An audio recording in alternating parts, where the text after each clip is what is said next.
s'asseoir pour que nous reprenions.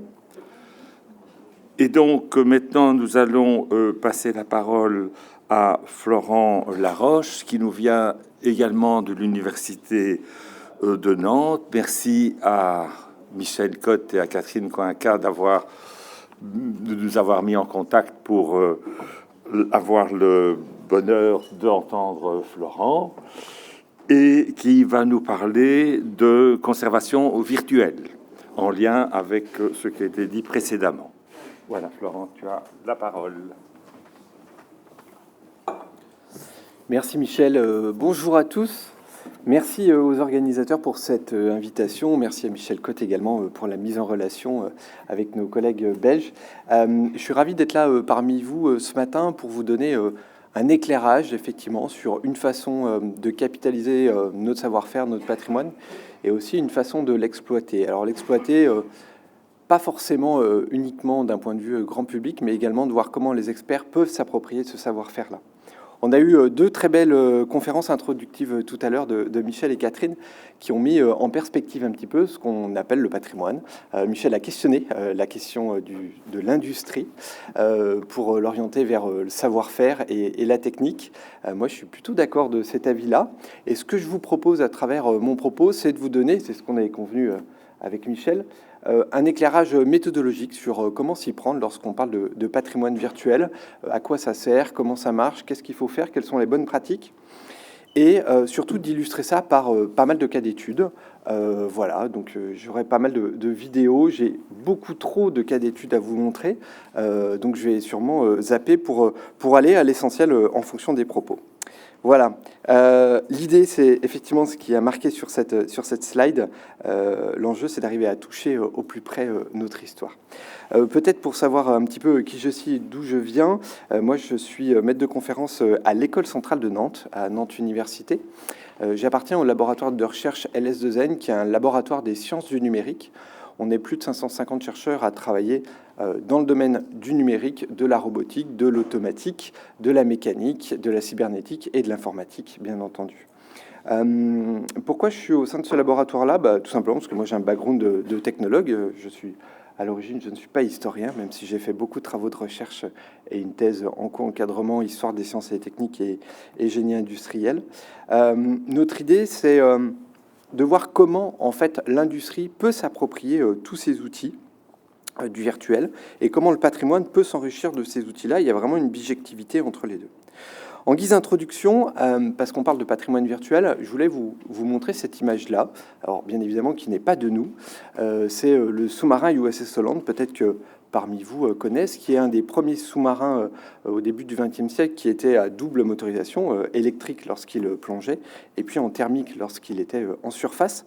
Et alors, ce qui est très intéressant, c'est que lorsque l'entreprise IBM a voulu travailler sur un outil pour modéliser les composants techniques, eh bien, ils ont récupéré plus de 4000 plans, je crois, du USS Holland, qui date donc des années 1905.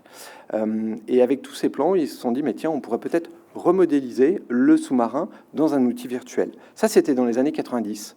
Tout ça pour vous dire que finalement, allier du patrimoine et puis de l'industrie contemporaine, eh bien, c'est des choses qui sont plutôt anciennes et qui sont nées il y a très longtemps. Si on se projette un petit peu dans le futur, moi, je me pose une vraie question, c'est demain, par exemple, nous avions l'A380 qui a été dernièrement arrêté de sa chaîne de production, un jour va devenir objet patrimonial. Comment on va faire pour comprendre cet objet-là, qui est déjà compliqué de façon contemporaine à comprendre, à encapsuler, à savoir quel est le savoir-faire qui a été mis en œuvre. Lorsque nos futurs historiens et archéologues de l'industrie vont se repencher sur ces objets, ça va être particulièrement compliqué. Donc, déjà, il est un petit peu aussi de notre devoir d'anticiper et de faire en sorte que ces outils numériques puissent être mis à profit du patrimoine. Ça veut dire qu'il faut sensibiliser deux domaines. Le premier domaine, c'est celui des sciences humaines et sociales, pour qu'ils s'approprient ces outils, et puis également celui de l'industrie. C'est un petit peu notre proposition. L'idée, c'est d'utiliser l'ensemble du panel des outils contemporains des sciences de l'ingénieur pour conserver et valoriser notre patrimoine scientifique, technique et industriel. J'ai mis ici outils métiers, quelques gros mots peut-être pour certains, je peux les développer. La CAO, c'est la conception assistée par ordinateur, tout ce qui touche à la réalité virtuelle, le computer graphique, la numérisation 3D, la réalité virtuelle, et puis bien évidemment, ce qui est à la mode d'un point de vue grand public depuis quelque temps, c'est l'intelligence artificielle, même si les systèmes cyberphysiques, ce qu'on appelle les agents intelligents, existent depuis plus de 40 ans dans le domaine de la recherche. Tous ces domaines-là, finalement, eh bien, ils peuvent converger. Converger vers quoi? Vers une capitalisation de notre patrimoine. Pour modéliser ces objets, on a besoin également d'outils et de méthodes, cette fois-ci, qui proviennent du monde de l'informatique, du monde du numérique. Là aussi, j'ai laissé quelques mots-clés, les bases de données, les ontologies, les SIG, c'est les systèmes d'information géographiques. Vous avez peut-être également entendu parler du BIM, c'est les modèles dédiés à l'architecture. En fait, tout ça, finalement, c'est un petit peu le même langage, même si ce sont a priori des métiers différents. Si jamais on avait envie de virtualiser nos objets, c'est un petit peu ce qu'on a fait lorsqu'on a travaillé sur, vous avez peut-être suivi le projet Notre-Dame numérique. Voilà, je vous ai mis ici une slide de notre collègue Livio De Luca qui a travaillé dessus et qui a décroché un ERC il y a peu. Finalement, on a pas mal de problématiques scientifiques qui se posent. La première, c'est, et Michel l'a démontré ce matin avec ses nombreux cas également d'études, quel est le statut de l'objet que l'on va récupérer, dans quel état il est, est-ce qu'il est patrimonial ou non. Souvent, parler d'industrie et de parler de patrimoine, c'est un peu antinomique. La question des outils et des moyens et des ressources humaines, finalement, pour capitaliser tout ça, comment le faire? Dans le domaine de l'ingénierie, on parle souvent de jumeaux numériques. C'est peut-être un terme là aussi que vous avez entendu. Moi, j'y suis farouchement opposé. Pourquoi? Parce que le jumeau numérique n'existe pas. On ne peut pas avoir un double dans le monde virtuel qui soit une image de la réalité. On a deux modèles qui vont peut-être dialoguer ensemble. C'est celui du monde réel et celui du monde virtuel. Mais en tous les cas, on ne peut pas avoir un jumeau numérique parfait. Ça n'existe pas. Donc, on peut avoir un double numérique. Ça, c'est possible. Et ce n'est pas tout à fait pareil. On le verra par la suite. La question du niveau de détail dans le monde virtuel se pose, là, tout simplement pour des problématiques de puissance de calcul. C'est qu'à un moment donné, on est quand même limité par nos machines, même s'il y a eu énormément de progrès depuis une vingtaine d'années. Il y a des choses qu'on ne peut pas faire. Pour autant, il est de notre devoir, en tant que chercheur aussi, de se projeter. Je vous montrerai quelques cas d'études là-dessus. Et puis, Michel en a parlé aussi ce matin, merci beaucoup, c'est la notion de contexte, qui est vraiment important.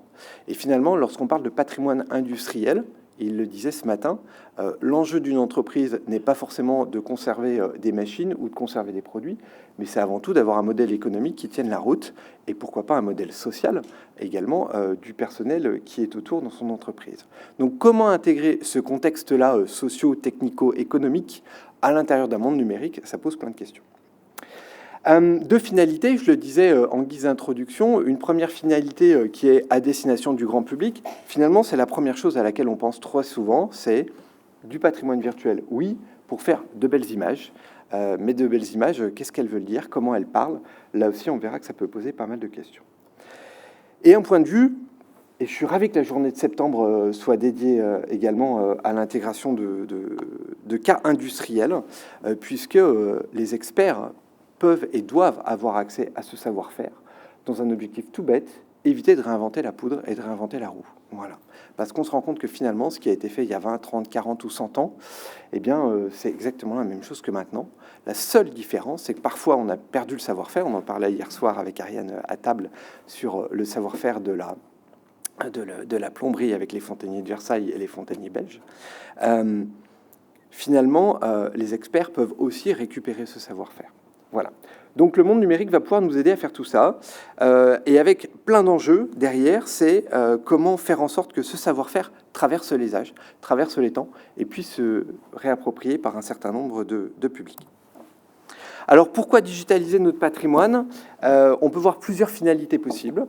Ici, elles ne sont pas exhaustives, je vous en ai listé 6. Valorisation muséographique pour tout type de public. C'est effectivement ce à quoi on pense très souvent. Thésaurus virtuel, donc pour pouvoir voir finalement l'évolution des techniques sur un même savoir-faire. La sauvegarde également en archéologie industrielle. Du jour au lendemain, un objet va être démantelé, va être découpé au chalumeau. Comment on est capable de faire une photo de notre objet et qui servira pour une étude ultérieure, tout en gardant, et je pense parmi vous, il y a des restaurateurs, les traces d'usure qui sont fondamentales. Et lorsqu'on va digitaliser un objet, typiquement les traces d'usure, on les gomme. Pourquoi? Parce que c'est ce qui va coûter énormément en puissance de calcul. Or, il faut les conserver parce que c'est elles qui vont nous permettre d'expliquer pas mal d'hypothèses par la suite. Reconstruction de maquettes, d'objets ou à taille réelle, fonctionnels, non fonctionnels. Là aussi, on peut faire pas mal de choses. Et puis, tout ce savoir-faire peut être utilisé à deux fins. Un premier pour les experts ou pour les étudiants. Et vous le verrez, pas mal de projets que je vais vous présenter dans quelques minutes sont issus de travaux de recherche avec des étudiants chez nous d'IUT, donc des bachelors, d'écoles d'ingénieurs ou des docteurs, ou des projets de recherche effectivement avec d'autres collègues. L'idée, c'est que si on propose ces projets-là à des étudiants qui sont en ingénierie, ils vont récupérer ce savoir-faire et pourquoi pas l'exploiter plus tard. Et enfin, un tremplin pour l'innovation. Je reste absolument convaincu que si on est capable dans le temps présent de transposer notre savoir-faire du passé, on sera capable, entre guillemets, d'anticiper le futur. Voilà. Donc, un vrai tremplin pour l'innovation. Et le savoir-faire n'a pas qu'une connotation passéiste. Bien au contraire, on est capable de la transformer pour en faire quelque chose pour l'avenir. Je crois que la base PASTEC en est un bel exemple de capitalisation de notre savoir-faire contemporain. Alors, on a quand même quelques points de vigilance à se poser. Là aussi, j'en ai listé 4. Le premier, c'est que les maquettes de patrimoine en 3D, ce que vous avez sur la droite comme type d'exemple, je reviendrai par la suite pour les détailler, ce ne sont pas de faux artefacts de notre réalité passée. Voilà. Ça nécessite également de travailler en interdisciplinarité et se dire que même si on est expert du patrimoine industriel, même si on est informaticien, même si on est mécanicien, même si on est architecte, finalement, tout seul, on ne peut pas capturer tout notre savoir-faire. Il faut absolument se créer une équipe interdisciplinaire pour y arriver. Le modèle numérique créé va devoir être validé également si on veut lui garder toute l'authenticité et l'intégrité possible. Et je pense que ça sera le propos de Michel Cotte au mois de septembre, lors de la prochaine conférence, entre autres, à savoir cette partie immergée de l'iceberg qui va capturer notre connaissance, eh bien, c'est celle que le grand public ne voit pas souvent et que nous, experts du patrimoine, par contre, on est capable de pointer du doigt. Et enfin, en termes de conservation des données pour les générations futures, là aussi, ça pose des problématiques techniques, par exemple. Et donc, en France, on a mis en place le Conservatoire national des données 3D, qui se veut de conserver l'ensemble de nos données pendant 20 à 30 ans au minimum sur des serveurs pérennes. Est associé également à ce conservatoire et à chaque objet déposé un DOI, un identifiant unique, qui va permettre de le tracer dans l'espace, mais bien évidemment dans le temps. Et c'est l'intérêt de lui associer un DOI. Je reviendrai également sur ce conservatoire par la suite. Voilà. En termes de méthodologie, puisque je vous le disais, l'idée c'est d'avoir également une méthodologie plutôt robuste de ce que l'on peut faire. Voilà finalement notre métamodèle qui nous dirige depuis le début de nos travaux de recherche. Trop souvent, ce que l'on veut faire, c'est la partie qui est en droite, là, l'espèce de fleur noire, avec des applications muséographiques, des applications didactiques, des expérimentations dans des salles immersives avec de la réalité virtuelle, la réalité augmentée et tout type de technologie. Finalement, on se rend compte que lorsqu'on veut créer une application, eh bien, on va capturer de la connaissance, capturer du savoir-faire. C'est ce que vous avez sur la gauche, avec l'objet réel, les bribes de l'objet qui peuvent nous rester, et puis toutes les données technico-industrielles, socio-économiques qui vont venir enrichir le contexte. Eh bien, ce qu'on se rend compte, c'est que finalement, lorsqu'on a un cas d'étude final et une application finale, on va capturer des connaissances en fonction de ce qu'on va en faire. Erreur. Erreur pourquoi? Parce que si la technologie évolue, si demain on va en faire une autre application, eh bien on ne pourra pas réexploiter les données et du coup il faudra recommencer notre fouille, recommencer l'exploitation des archives. D'où l'idée de créer un corpus qu'on appelle un dossier d'œuvre patrimonial numérique de référence. Et je crois que là-dessus, la base PASTEC est un très bel exemple, puisque finalement ce que vous allez pouvoir voir sur le site web, ce n'est que la partie visible de l'iceberg. Il y a toute une partie immergée derrière qui va permettre justement de transmettre ces données pour les générations futures et donc pour d'autres applications, d'où effectivement l'exposition itinérante dont Catherine a parlé tout à l'heure, qui permet d'exploiter un certain nombre de données en fonction des besoins, puisque les données sont là et sont présentes. Alors d'un point de vue technique, créer un dossier d'œuvre patrimoniale numérique de référence, ça pose plein de problématiques techniques, cette fois-ci, d'un point de vue numérique. Pourquoi? Parce que très souvent, on a la partie droite, là, capture des connaissances physiques, à savoir, on va utiliser nos outils de la numérisation 3D, de la photogrammétrie, de la réalité virtuelle, la modélisation 3D, de l'animation. Et puis, à côté, vous avez le travail, cette fois-ci, des historiens, des experts du patrimoine, qui va constituer dans la capture des connaissances historiques, où on va, en tous les cas à l'échelle des musées, des bibliothèques, créer ça sous la forme de bases de données qui soient les plus interopérables possibles. Donc, si je vous parle bien évidemment de CIDOC CRM, de Dublin Core, ça doit vous parler. Et ce qu'on se rend compte, c'est qu'au milieu, c'est le trait bleu que j'ai voulu mentionner ici, il y a un peu une barrière entre les deux, puisque lorsqu'on parle d'objets virtuels et lorsqu'on parle de données historiques, eh bien, il y a peu de connexion entre les deux. C'est exactement ce que l'on souhaite faire dans notre laboratoire de recherche, à savoir de relier nos objets virtuels et puis les données historiques. Une des problématiques, juste pour l'illustrer, c'est que si on parle, par exemple, à Nantes de la lutte ouvrière au XXe siècle, eh bien, comment vous faites pour représenter la lutte ouvrière géographiquement? Ce n'est pas possible, puisque ça couvre l'ensemble du territoire. On peut aussi se retrouver avec des objets techniques qu'on va modéliser en 3D, qui vont être porteurs a priori de sens, de fonctionnalité, pour lequel on sera incapable de mettre tout bêtement une nomenclature, donc de mettre un mot parce qu'on ne sait pas le désigner. Voilà. Donc on a vraiment une dichotomie entre les deux, qui pour autant a son sens, puisque si on souhaite valoriser toutes ces connaissances-là, ben on est bien obligé de capturer tant les données physiques que les données qu'on appelle sémantiques. C'est ce qu'on a voulu mettre avec cette espèce de grosse pile là au milieu, qui nous permet de le valoriser de plein de façons. Ce que je vous ai mis ici, voilà, un accès tout bête par le web. Alors ça, c'est sur une application qui s'appelle Nantes 1900. Je vous montrerai une vidéo par la suite. Des applications en réalité mixte, en réalité virtuelle immersive, et puis également des dispositifs dans les musées. Là aussi, je vous montrerai une application qu'on a mis en place tout à l'heure. Voilà.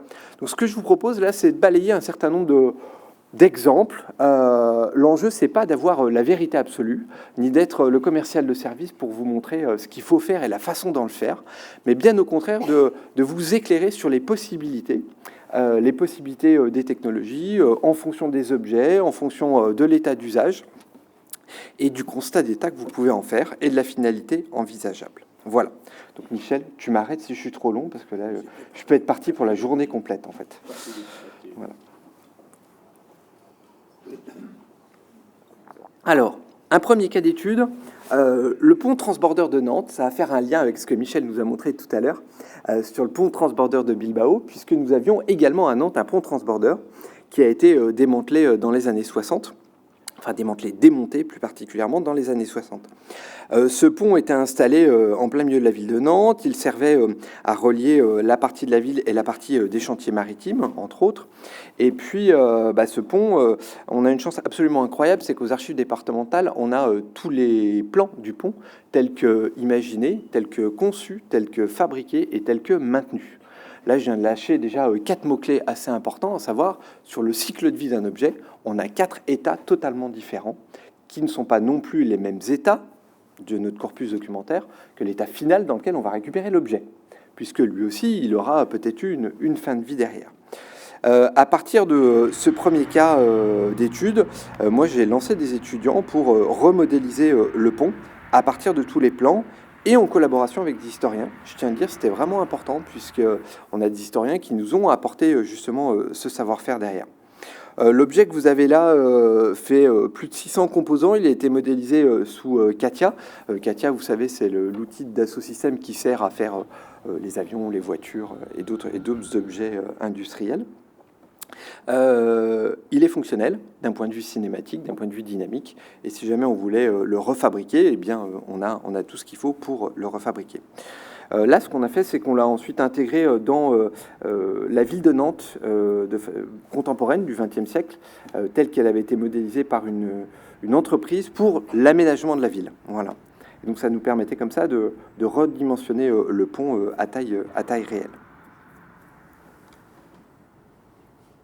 Donc ça, c'est un objet dans son contexte, un objet plutôt conséquent. Je vous propose de vous montrer également des objets, cette fois-ci de taille un petit peu plus réduite, comme on peut les avoir ici également au Moulin. On avait travaillé avec le musée de l'imprimerie sur 2 presses d'imprimerie. Alors j'aime bien citer ces 2 cas-là. Pourquoi? Parce qu'ils vont vous montrer que l'outil virtuel, finalement, il y a des choses qu'on ne peut pas faire et qui ne fonctionnent pas. Vous avez ici la Minerve, qui est une presse d'imprimerie qui est basée sur un brevet américain, la Liberty, qui date donc du 19e siècle.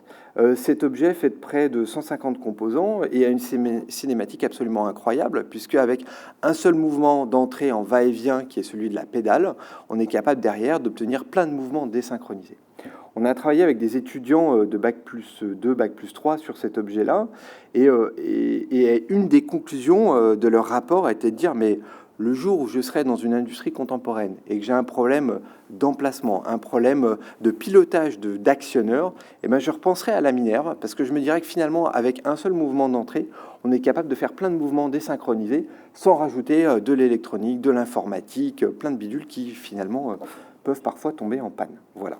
Donc vraiment un bel exemple de cet objet-là. Et puis avec le musée de l'imprimerie, on a travaillé sur cette presse Voirin qui est de taille beaucoup plus conséquente cette fois-ci. On a également travaillé sur de la numérisation 3D de détails de certains composants parce qu'on ne pouvait pas démonter la machine. Alors tout ça, ça a été fait par les étudiants eux-mêmes. Et alors ce qui est vraiment intéressant, c'est que cette presse n'a jamais fonctionné virtuellement. Voilà, on n'y est pas arrivé. Pourquoi? Parce qu'il y a un paramètre fondamental qui intervient pour la faire fonctionner, c'est la gravité. Or, dans le monde virtuel, la gravité n'existe pas, elle est forcément simulée. Donc déjà, on n'est pas dans un vrai monde réel. Et du coup, ça a posé problème aux étudiants parce qu'ils ont tout fait pour la faire fonctionner et ils n'y sont jamais arrivés. Voilà. Donc le modèle 3D existe, très bien. Il peut fonctionner d'un point de vue cinématique puisqu'on est capable de quand même simuler les mouvements, mais à un moment donné, je vous donne juste un exemple, vous avez ici un galet qui est en orange, il va venir sur ce qu'on appelle une liaison ponctuelle, donc à un moment donné sur la cam en rose, il n'y a plus de liaison. Et ça, dans le monde virtuel, ce n'est pas possible d'avoir du contact, sans contact avec contact, ça n'existe pas. Voilà. Je reste dans le domaine du musée pour aller au musée du Vignoble dans le sud de Nantes cette fois-ci. Donc le musée du Vignoble a conservé un certain nombre de pressoirs. Là, ça peut peut-être faire écho à des projets que vous pouvez avoir ici en Belgique. Et l'idée, ça a été d'expliquer en fait ce pressoir, qui est un pressoir à long fût de taille assez imposante et qui est difficilement compréhensible par le public. Voilà. Donc, qu'est-ce qu'on a fait? On a fait de la numérisation multi-technologie. Là, vraiment, l'enjeu, c'était de démontrer comment on est capable de faire de la numérisation par laser en la combinant à de la photogrammétrie avec un boîtier classique et également de la photogrammétrie aérienne. Donc, on a utilisé le drone à l'intérieur du musée parce qu'il y avait une hauteur sous plafond assez conséquente. Et en combinant ces 3 technologies, ça nous a permis d'obtenir un modèle 3D le plus fidèle possible, modèle qui ensuite a été porté au Conservatoire national des données 3D. Et puis pour la partie musée, on l'a décliné sous la forme d'une application didactique accessible à tous. Voilà. Tout ça, ça peut donner des idées. Alors si, peut-être un petit détail sur cette application, on l'a voulu la plus open source possible, donc la plus ouverte, et ce qui fait que demain, si on souhaite rajouter d'autres objets, c'est possible, on n'a pas à casser le code et à tout refaire.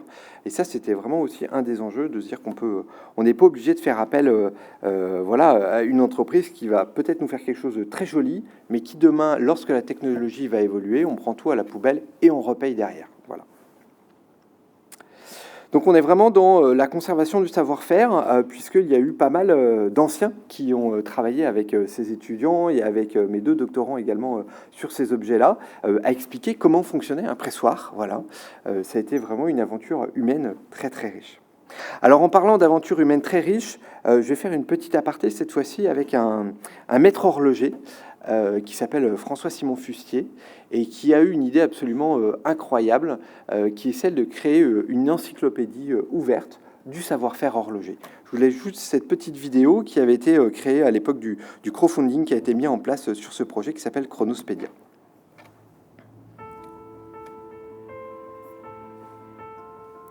Si vous pouvez monter un petit peu le son en régie, merci. Depuis 4 générations, ma famille entretient et protège le patrimoine horloger privé ou historique. Malheureusement, Le métier tel qu'il est pratiqué dans les ateliers comme le mien n'est plus enseigné. Si rien n'est fait, dans 15 ans on parlera d'archéologie horlogère et les rares sources resteront des ouvrages comme l'encyclopédie de Diderot et d'Alembert. Le titre de maître d'art impose des responsabilités, celle de transmettre le savoir-faire et de le préserver. Depuis 10 ans, mon atelier crée des jumeaux numériques de mécanismes anciens pour aider à la restauration, la formation et la médiation culturelle.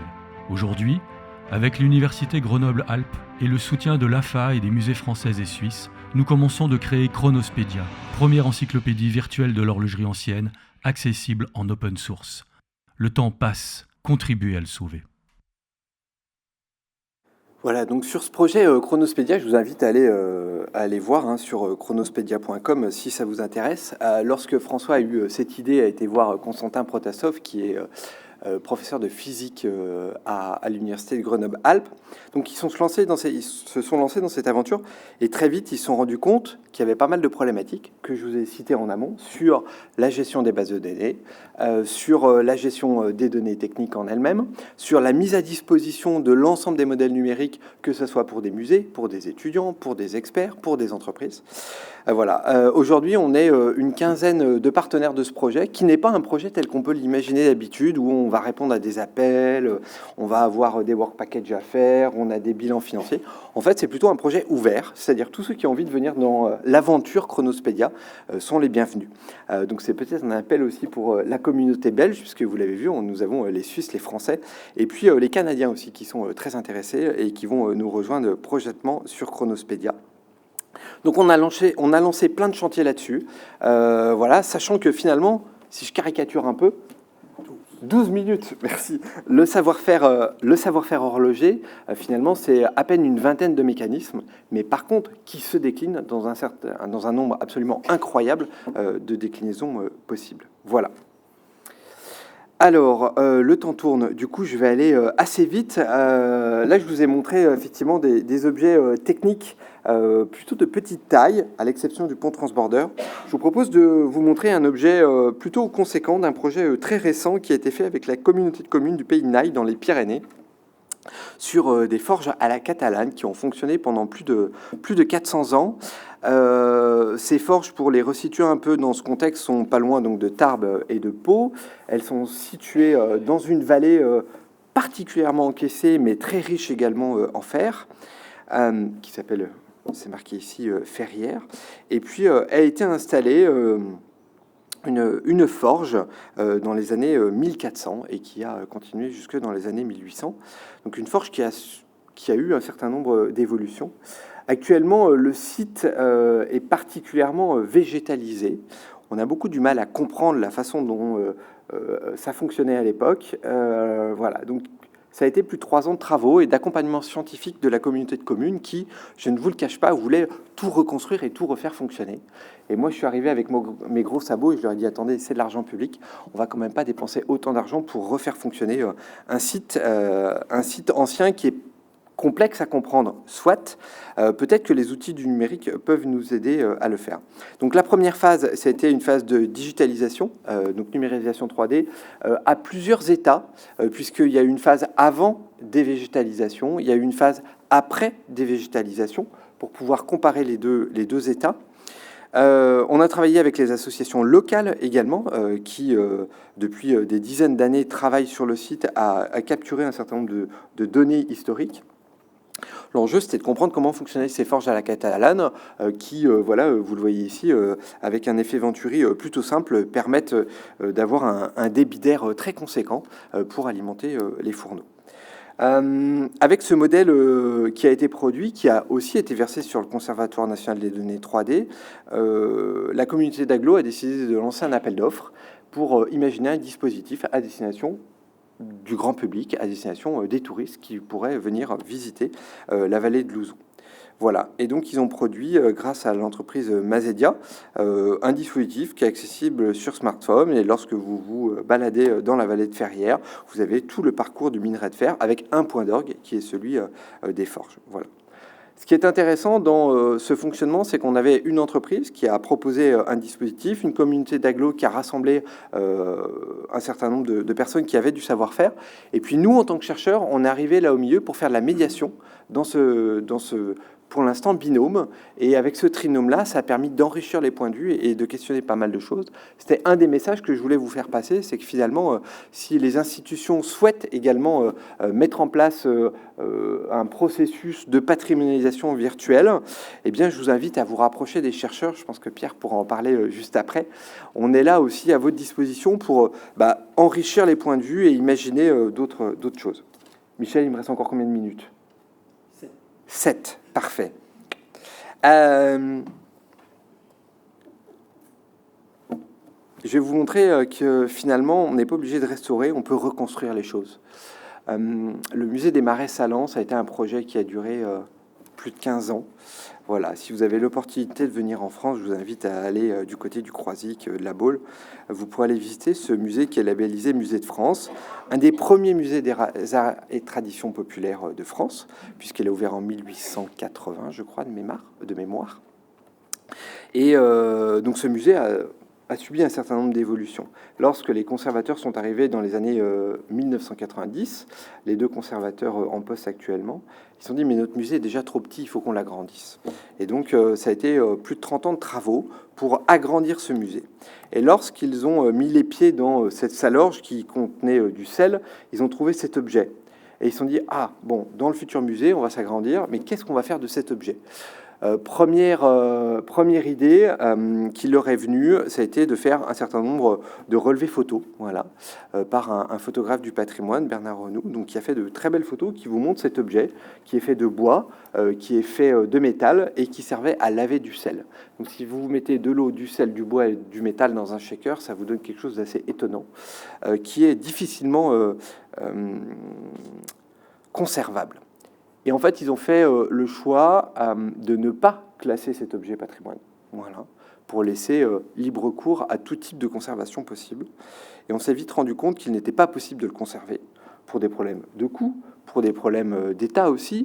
Si on souhaitait pouvoir polymériser le bois en injectant de la résine, par exemple, ça aurait été possible, mais c'était plus de 2 ans de travaux, c'était un billet assez conséquent, et finalement, on n'avait pas envie d'obtenir un objet plastique. Donc, la première phase a été de numériser en 3D cet objet. Voilà, pour se dire, numérisons l'objet dans son contexte également, et faisons une photo à partir de tout ça pour imaginer quelque chose demain, et surtout ne pas perdre les informations, parce qu'entre le moment où les conservateurs sont rentrés dans cette salorge et au début des travaux, il s'est passé pas mal de choses et l'objet a évolué. Je vais avancer vite sur cette vidéo que vous pouvez retrouver en ligne. À partir de là, nous, on a effectivement reconstitué le modèle en 3D sous Catia pour le rendre fonctionnel. Et une fois qu'il était fonctionnel virtuellement, on s'est dit, qu'est-ce qu'on en fait ? Eh bien, nous l'avons tout simplement démonté. Voilà, c'est le modèle cinématique. On l'a démonté et ensuite, on l'a reconstruit. On l'a reconstruit à échelle 1 fonctionnelle et réimplanté dans le musée, exactement à l'endroit où était l'ancienne machine à laver le sel. Modulo bien évidemment des adaptations, parce que le sol a été décaissé, remonté de 40 cm. Il y avait un arbre qui pesait 150 kg qu'il fallait mettre dans un monomure qui était fait en pierre. Donc hop, on a rajouté des IPN et on a avancé avec un mur en briques qui a été construit par-dessus. Enfin voilà, techniquement, il fallait quand même faire les choses de manière sécurisante et dans les règles de l'art de façon contemporaine. Mais cet objet, si on souhaite le refaire fonctionner un jour, on pourra le refaire fonctionner avec de l'eau. Là, dans le musée, il peut fonctionner à sec sans trop de difficultés. Voilà. Étant donné que l'heure tourne, je vous avais promis de vous parler un tout petit peu de cet objet-là qui est une maquette de la ville de Nantes qui se situe au château des Ducs de Bretagne. C'est un objet qui fait 2 mètres de large par 10 mètres de long, qui est à l'échelle 1/400 et qui représente la ville de Nantes en 1899. Elle a été exposée à Paris à l'exposition universelle en 1900. Et cet objet, lorsqu'on le voit, eh bien, finalement, il ne parle pas au public, on ne sait pas quoi en faire. Et on a du mal à le comprendre. Donc nous, on s'est dit là aussi, première phase, numérisation 3D, qui a été faite par des étudiants devant le public. Et puis après, l'ensemble des données historiques ont été encapsulées dans une base de connaissances. Et on a imaginé un dispositif de valorisation pour le grand public. C'est ce que vous voyez ici sous la forme d'un premier prototype, qui ensuite a été mis en place au sein du musée. Ce qui est intéressant, c'est que lorsqu'on a imaginé ce projet, on était loin d'imaginer qu'on ferait de la réalité augmentée, puisque à l'époque, ça ne s'appelait pas comme ça encore. Et ce qui est d'autant plus intéressant, c'est que si on souhaite rajouter des dalles tactiles, ce que vous avez sur le dispositif ici, en fait, la base de connaissances va s'auto-ajuster. Si on rajoute de l'information dans le système, tout va également s'auto-ajuster. Donc en fait, au fur et à mesure des choses et de l'avancée des travaux, on peut rajouter de la connaissance à l'intérieur. Voilà. Donc tout ça, vous pouvez le retrouver sur notre site, sur nos travaux de recherche. J'essaye de voir les exemples de ce que je dois vous montrer. Je vais tout de suite aller vous parler de Récide, puisque effectivement Catherine en a parlé un tout petit peu tout à l'heure. Donc un tout petit focus cette fois-ci sur plusieurs cas d'études. Alors Récide, c'est quoi? C'est rétroconception sémantique d'objets patrimoniaux, un projet de l'Agence nationale de la recherche qui a coûté 1,2 million, voilà, avec 8 partenaires et plusieurs cas d'études. Un des cas d'études, c'était celui de cette série nationale de lunettes méridiennes. Donc vous avez 8 lunettes méridiennes qui sont réparties sur le territoire français, et puis il y en a d'autres dans d'autres pays qui ont été construits par un seul et même fabricant. L'ensemble de ces lunettes méridiennes ont été numérisées en 3D, une base de données a été associée derrière et nous a permis comme ça de proposer, c'est ce que je vais vous montrer ici en direct, des prototypes pour pouvoir accéder à l'ensemble des données numérisées. Ce que vous avez ici, je pense que Pierre t'en parlera peut-être un peu tout à l'heure, c'est ce qu'on appelle un nuage de points, donc ce ne sont pas des images reconstruites de notre objet. C'est vraiment l'objet brut tel qu'il a été. Alors la technologie qu'on utilise ici nous permet de streamer des données depuis les serveurs du labo qui est situé donc en France, à Nantes. Vous avez 8 gigas de nuages de points qui arrivent là par le web. Ce qui est intéressant, c'est que ça nous a permis comme ça de mettre l'ensemble des lunettes méridiennes. Donc là, je vais voir celle de Bordeaux, par exemple. Voilà. Et donc plus on attend, plus le nuage de points s'affine et on peut avoir de l'information. Ça dépend de la bande passante disponible. Voilà. On peut rajouter de l'information, on peut rajouter des vidéos. Si on va voir celle de, je crois que c'est celle de Besançon. Voilà. Donc sur celle de Besançon, on a rajouté un certain nombre de vidéos qui nous permettent d'enrichir l'objet. Donc quand je vous disais en préliminaire d'associer en fait les données historiques et les objets 3D, voilà, on y est. Pour autant, ce prototype-là, il a un inconvénient, c'est que pour le grand public, on a du mal à rentrer dedans. Alors vous avez, je ne vais pas faire la démo sur mon ordinateur ici, vous avez plusieurs modalités possibles. Vous avez une modalité ici qui est sur le web et une autre en réalité augmentée avec un QR code, vous pouvez tourner autour de l'objet. Et donc on a imaginé un deuxième prototype, là aussi basé sur une technologie open source. Donc c'est pas un site web, hein. Vraiment, j'insiste, ce n'est pas un site web. C'est une technologie ouverte. Sur laquelle on a plutôt eu un parcours cette fois-ci pour comprendre nos objets. Et on retrouve à l'intérieur, on a plusieurs chapitres. Voilà, donc au lieu de lister nos lunettes méridiennes, on a rajouté une carte d'exploration. On a rajouté également une frise chronologique, puisque finalement le public pouvait y accéder de manière chronologique. Et on retrouve à l'intérieur nos différents objets avec évidemment les objets en 3D qui sont mentionnés à l'intérieur. Et puis nos données historiques, cette fois-ci, on les a mis plutôt sous la forme d'étiquettes, qui étaient beaucoup plus compréhensibles par le grand public. Voilà. Et évidemment, tout ça, vous pourrez aller le tester de vous-même sur récide.fr.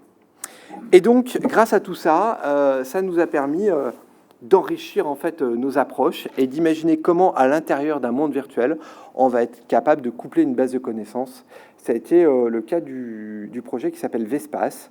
Vespace, c'est quoi? C'est un projet qui est mené avec des collègues américains et une collègue française à Nantes du laboratoire L'Antique et le Moderne, donc un laboratoire de littérature ancienne, sur la modélisation de théâtre ancien. Alors ici, vous avez un Castelet, donc un théâtre de marionnettes. Vous avez Jeffrey Reichman là, qui a mis son casque sur la tête. Et au bout de 2 heures, il était toujours dans le monde immersif qui est nu. Vous voyez, il n'y a rien à l'intérieur, hormis le fait qu'on lui a mis une palette dans les mains qui lui permet d'accéder à toutes les données historiques qui, elles, sont compatibles du Blinkcore. L'idée étant qu'il peut rajouter de l'information dans le monde virtuel. Et quand il retourne sur son ordinateur de façon classique, il peut accéder à la base de données et puis rajouter de l'information. Donc les deux vraiment s'enrichissent de manière bijective. Voilà, donc là, c'était l'intégration également d'une manipulation de marionnettes classée patrimoine cette fois-ci, voilà, qui est à Charleville-Mézières, au musée de la marionnette. Et donc, elle a été jouée et incrustée dans le monde virtuel. Donc, on a vraiment essayé de mélanger le réel, le virtuel, de la donnée 3D et de la donnée 2D également. Et puis, juste pour vous parler de Hayden, qui est notre dernier prototype, voilà, où là, cette fois-ci, on a oublié la 3D et on a mis à disposition des historiens ce qu'on appelle un nuage sémantique. Donc là, vous avez accès à toute la donnée historique sur un des cas d'études qui s'appelle Cap 44, qui est un bâtiment ancien, les anciens grands moulins de Nantes. Et vous pouvez accéder in situ à l'intérieur, vous mettez votre casque, vous pouvez accéder à la donnée historique. Voilà. Et donc c'est une autre manière de consulter une base de données. Moi, je crois beaucoup dans cette façon d'explorer les données, puisque finalement, avoir des données de façon linéaire, c'est pas toujours très simple. Si je vais sur Cap 44, hop là, qui est la base de données compatible Dublin Core, vous avez accès ici à toutes les archives, elles sont en ligne, voilà. Donc c'est bien, mais ça reste très linéaire comme consultation. Et donc nous, ce qu'on s'est proposé, c'est de faire cette fois-ci plutôt une navigation immersive de l'ensemble des données. Voilà. Donc il y a encore un peu d'IHM à travailler, d'interface homme-machine, pour rendre tout ça compréhensible, mais on n'en est pas loin. Voilà. Et donc je vous avais promis de vous parler du Conservatoire national des données 3D, 3d.humanities.science. Pourquoi je vous en parle? Parce que même si on est en Belgique, je vous invite à verser vos données patrimoniales que vous avez pu numériser dans le conservatoire. C'est vraiment un... Pardon, Pierre? On ne peut pas? Comment ça, vous ne pouvez pas? Tu m'en parleras après. Si vous ne pouvez pas, on va pouvoir vous ouvrir les accès. Il n'y a aucune raison que vous n'ayez pas accès à ces données-là. L'idée, vous le voyez, c'est qu'on peut renseigner un objet technique ou des composants. On a accès à une preview de l'objet. Alors ça, c'est juste une preview, puisque vous avez le modèle 3D complet qui est stocké derrière. Et derrière, vous avez deux types d'archives. Une archive dite chaude, où vous pouvez accéder aux données en temps réel, et une archive froide, où on va conserver sur bande magnétique, cette fois-ci, l'ensemble des objets 3D. Voilà. Et l'IN2P3 est un centre de calcul qui dépend du CNRS à Lyon, et qui conserve, entre autres, toutes les données des centrales nucléaires. Voilà, puisqu'on a comme enjeu de conserver les plans des centrales nucléaires pendant 40 ans, on s'est dit, mais après tout, pourquoi pas conserver nos objets patrimoniaux aussi pendant une quarantaine d'années. Voilà, donc si jamais vous êtes intéressé, vous allez sur 3dhumanities.science. Si vous ne pouvez pas y accéder, vous n'hésitez pas à nous envoyer un mail, puisque un des enjeux, c'est vraiment d'ouvrir au maximum ce conservatoire des données 3D. Voilà, je m'arrête là, Michel, parce que moi, je pourrais en parler pendant des heures. La conclusion est affichée ici, et je me tiens à vos dispositions si vous avez des questions. Merci beaucoup, Florent.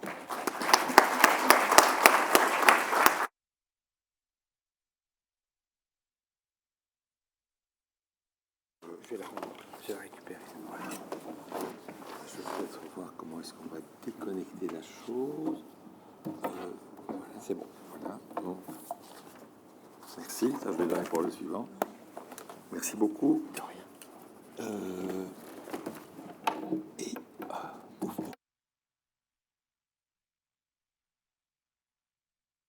Parole à Pierre Allot, qui est doyen de la faculté d'architecture de l'Université de Liège et qui va nous donner d'autres exemples dans la continuité. Alors, je vais d'abord essayer, c'est ceci, hein, conservation et médiation. Ça y ressemble. Voilà. Hop. Voilà. F. Attends, je peux 5. Hop là. Attends, on va peut-être retirer ceci pour pas t'encombrer. Ah oui, oui, oui. On va faire un peu de...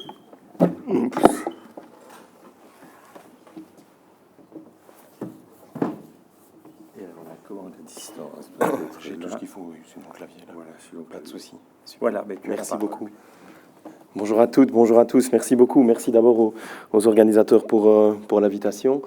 Alors, il est toujours très compliqué de parler après Florent. Et ce n'est pas la première fois que ça m'arrive. Et donc, cette fois-ci, je me suis dit, mais je ne vais pas faire une présentation classique parce que je sais que Florent va dire 80 ou 90%, 90% de ce que je compte dire. Et donc, je me suis dit que j'allais plutôt commencer ma présentation par une interrogation, de vous faire un résumé finalement de la présentation de Florent. Et pour vous aider à faire cette présentation résumée, je vous propose ce graphique qui, à mon sens, reprend de façon très schématique et très symbolique l'ensemble des éléments qui peuvent être abordés. Et pour changer un petit peu aussi l'élément et le point de perspective, dans le cadre de cette présentation, j'ai pris le parti évidemment de continuer et de compléter le propos que Florent nous a proposé au travers de 2 cas d'études vers lesquels je vais rentrer un peu plus dans le détail et en essayant notamment de voir de quelle manière on intègre différents publics et différents outils d'intégration en termes de médiation. Alors, ce schéma que j'ai vraiment pour habitude de présenter régulièrement dans le cadre d'introduction de cours et de présentation, en fait, prend cette idée vraiment du cycle de travail, de la collecte de données d'une façon assez générale, donc toutes ces étapes de numérisation dont on vous a parlé, en termes de numérisation avec des outils de lasergrammétrie, de photogrammétrie, etc., d'arriver à cette question de la gestion de la donnée, dans laquelle se passe tout cet enrichissement sémantique, parce que l'acquisition et la modélisation concernent évidemment les éléments physiques, les éléments tangibles, comme Florent vous l'a très bien montré également, tous les éléments qui ont trait à l'usage du patrimoine, à toutes ces références et sources historiques.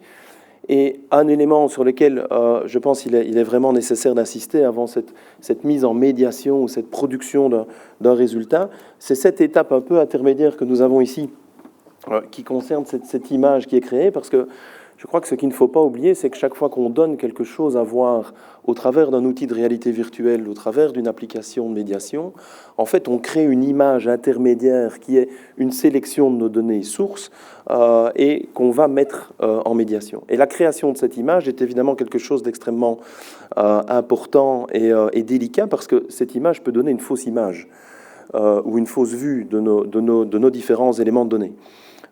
Florent nous disait qu'il n'aimait pas le terme jumeau numérique, il a tout à fait raison. On ne peut pas, dans une image de médiation, dans une représentation d'un modèle 3D, d'un nuage de points, affirmer que cette image est la copie conforme de l'objet original. Un élément qui me semble également intéressant en termes d'introduction est la continuité de cette flèche entre l'outil de communication, de médiation ou d'expérience vers le retour sur l'objet initial, parce que c'est également au travers de ces outils qu'on va augmenter notre connaissance, qu'on va diffuser notre connaissance sur les objets, qui va nous permettre de capter évidemment à partir de différents travaux, de différents publics, des informations supplémentaires qui vont nous permettre également, comme ça, d'avoir un cycle qui devient continu, d'augmentation permanente d'informations. Et là, on va lier évidemment toute une série d'approches et de travaux vers des principes qu'on appelle du crowdsourcing, et donc vraiment d'aller vers différents publics pour augmenter nos différents éléments. Alors, en termes de processus, c'est plutôt là. Alors, en termes de processus de documentation, par rapport à ce que nous développons dans le cadre de notre laboratoire,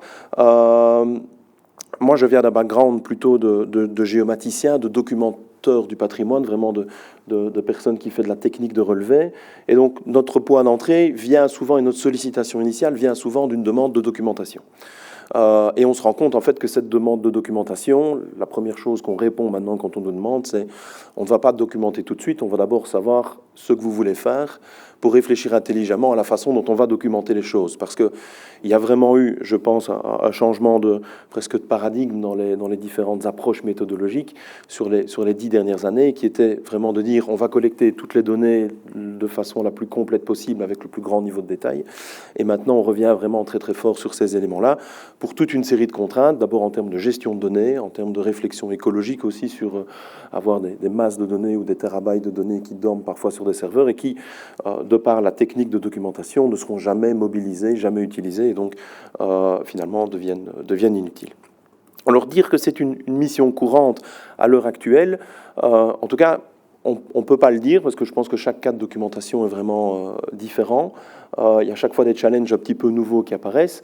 Ce qu'on peut quand même affirmer, c'est qu'il y a une sorte de stabilisation dans les grandes techniques de documentation avec des grands changements en termes de combinaison d'outils, que ce soit en termes de documentation par des images, par de la photogrammétrie ou par de la lasergrammétrie.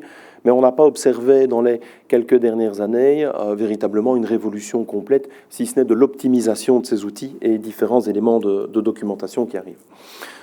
Je prends pour exemple ici le cas du Palais des Princes-Évêques de Liège, que nous avons récemment dû documenter, notamment pour des travaux d'étudiants, et nous avons pris le parti de travailler avec une première documentation plus rapide, qui est réalisée avec un outil qu'on appelle le SLAM, donc le Simultaneous Location and Mapping, qui est en fait un processus qui combine directement la lasergrammétrie et la photogrammétrie et qui permet de créer rapidement différents éléments de documentation en se collant au réel, en se géolocalisant directement dans l'ensemble du site, pour avoir une première représentation assez directe de l'ensemble de ce qui nous était accessible, évidemment, de l'édifice. Alors, quand je parle de rapidité d'acquisition de la technique, c'est toujours une sorte de leurre aussi, évidemment, parce que, en fait, quand on parle de rapidité d'acquisition, ça veut dire qu'on réduit de plus en plus le temps de présence sur site, mais on augmente toujours en conséquence, évidemment, le temps de traitement derrière, d'analyse de données nécessaires. Mais évidemment, dans le cadre de documentation, et notamment de patrimoine industriel, la réduction du temps passé sur site est parfois quelque chose qui est absolument nécessaire et qui donc peut aider. Dans le cadre du présent travail, notre objectif était vraiment d'avoir une première image un peu grossière, un peu sommaire, peu détaillée de l'ensemble de la zone, pour ensuite identifier avec nos étudiants les parties et les portions qui étaient dignes d'intérêt pour leurs travaux et d'aller redocumenter ces parties-là de façon beaucoup plus précise, tout en assurant évidemment une cohérence géométrique complète de nos différents éléments. Et avec, voilà ici une autre vue où on a ce nuage de points qui est représenté avec une première colorimétrie qui apparaît. Et donc ce que vous voyez là, comme l'a très bien expliqué Florent également, n'est pas l'objet. Ce n'est qu'une image d'un nuage de points très sommaire à un moment donné, d'une représentation à un instant donné, d'un édifice qui, évidemment, s'il doit être documenté et référencé complètement, prendrait plusieurs décennies de travail. Beaucoup y ont déjà travaillé. Voilà d'autres exemples de représentation avec chaque fois cette image initiale qui nous vient de la technique du SLAM, vraiment pour vous montrer que la documentation en fait se géoréférence au fur et à mesure de l'étape sur place, et puis quand on a terminé nos différents traitements, on a comme ça ces vues qui nous permettent évidemment d'avoir une première image sur laquelle toute la modélisation devient nécessaire. Alors, à des postulats et un travail récent que nous avons mené dans le cadre de notre laboratoire est directement lié aux résultats de la thèse d'un de mes doctorants qui s'appelle Pierre Jouan, qui défendra bientôt et qui malheureusement n'a pas pu nous rejoindre aujourd'hui, qui a été en fait ce premier constat qui vient de l'idée de se dire mais finalement est-ce qu'on ne documente pas de trop ? Et quand on documente, est-ce que l'enrichissement de données que nous obtenons n'est pas parfois uniquement le travail d'experts, et est-ce qu'on n'oublie pas finalement toute une série de publics, d'utilisateurs, de personnes qui vivent le patrimoine au quotidien. Et donc si on veut en fait orienter cette documentation, est-ce que cette documentation ne doit pas être basée à un moment donné sur le point de vue de cette évaluation patrimoniale la plus ouverte possible. Et dans le cadre de ce travail, finalement, on re-questionne tous nos éléments d'acquisition, de modélisation, de gestion de données au regard de l'ouverture de ces différents publics. Et ce que je vais vous présenter par la suite vient principalement d'une présentation que nous avons réalisée dans le cadre du dernier colloque SIPA en juin dernier. Si vous voulez retrouver l'article complet, il est publié ici. Et donc, l'idée de base, c'est vraiment de se dire, mais finalement, la connaissance et les différents éléments que nous avons sur le patrimoine est évidemment une connaissance de l'objet physique en tant que tel, de sa numérisation, mais également un énorme ensemble flou qui vient de différents groupes d'utilisateurs, de différents publics, qui chacun vont générer des idées, vont générer des perceptions par rapport à ce patrimoine, et que nous allons devoir capter d'une manière ou d'une autre pour le faire rentrer dans un certain cycle de vie qui va amener à des décisions sur de la patrimonialisation, sur de la conservation-restauration, sur une orientation de différentes politiques, et qui va finalement permettre d'enrichir ce patrimoine pour le rendre aussi accessible au public et donc lui faire continuer ce cycle de vie qui est un cycle vertueux, parce que je pense qu'un patrimoine figé qu'on colle sous cloche est évidemment un patrimoine mort. Alors, Les questions de recherche qu'on se pose dans ce cadre-là, c'est finalement, est-ce que les technologies du numérique, qui est véritablement le propos de cette présentation d'aujourd'hui, peut soutenir des approches multi-acteurs, multidisciplinaires? Est-ce qu'on peut, grâce à ces technologies du numérique, renforcer aussi l'application des parties prenantes? Parce que dire qu'on ouvre cette documentation du patrimoine à plusieurs publics, et parfois à l'heure dans laquelle on fait une grande assemblée, dans laquelle on demande aux personnes simplement de donner leur avis, et puis on fait une belle liste avec ça et on ne l'utilise pas vraiment par la suite. Et est-ce que finalement ces éléments de valeur qui sont donnés par différents utilisateurs, qui sont certes effectivement souvent aussi subjectifs, est-ce qu'ils permettent d'améliorer la dimension opérationnelle de la détection de ces différents éléments de valeur? Et c'est finalement ce à quoi on a essayé de répondre, en partie, en tout cas dans le cadre de cette recherche, au travers finalement d'un cycle assez général. Et donc tous ces éléments de valeur doivent être numérisés, finalement collectés au travers de ce petit entonnoir pour créer nos différents éléments de données. On va devoir ensuite, en termes d'étapes, les formaliser, les intégrer. Et donc c'est vraiment ce que, dans le jargon nantois, on qualifie de base de connaissances, et donc d'arriver à trouver les modèles de données. Oh, pardon, excusez-moi, je vais oublier de couper ce machin-là. Voilà. Et donc, c'est toute cette structure de données, ce modèle de connaissances qui va nous permettre de structurer et d'intégrer nos différents éléments d'information. Je vais vous montrer comment on propose de le réaliser par la suite. Et à partir de ces différents éléments de données, je vous ai dit qu'on crée une image qui après a été mise en médiation. Cette image questionne la façon dont on représente ces données et la façon dont on va inférer de nouvelles connaissances, c'est-à-dire à partir de ces éléments de valeur collectés, finalement, qu'est-ce qu'on peut en faire? Est-ce qu'ils sont pertinents, non pertinents? Comment les regrouper? Pour au final avoir tous ces éléments de médiation, d'information. Et donc, il ne faut pas voir non plus la médiation comme étant uniquement la communication vers un public particulier dans un musée. Mais nous, au sens où on l'entend, la médiation va de la médiation vers des publics de scientifiques, vers des publics d'utilisateurs, vers des publics d'experts, d'architectes, pour leur donner finalement l'accès à l'ensemble de ces données. Je peux vous dire qu'en termes de géomaticien dans une faculté d'architecture, il y a un travail de médiation à faire vers les architectes quand on veut leur donner accès à des données 3D sous la forme de nuages de points. L'architecte aime bien d'avoir un plan, une coupe, une élévation. Et donc pour moi, la production de ces trois éléments-là à partir de données numériques est déjà un travail finalement de médiation de nos différents éléments de données. Et donc la question c'est, est-ce qu'on peut vraiment lier tous ces éléments-là? Alors, le premier modèle de réponse avec lequel on peut travailler, évidemment, vient dans la modélisation des connaissances et dans le fait que cette modélisation des connaissances doit absolument pouvoir être ouverte, diffusable et s'appuyer sur des standards qui sont géoréférencés. Et je vais reprendre de nouveau un exemple que Florent disait en termes de développement d'applications dans des musées.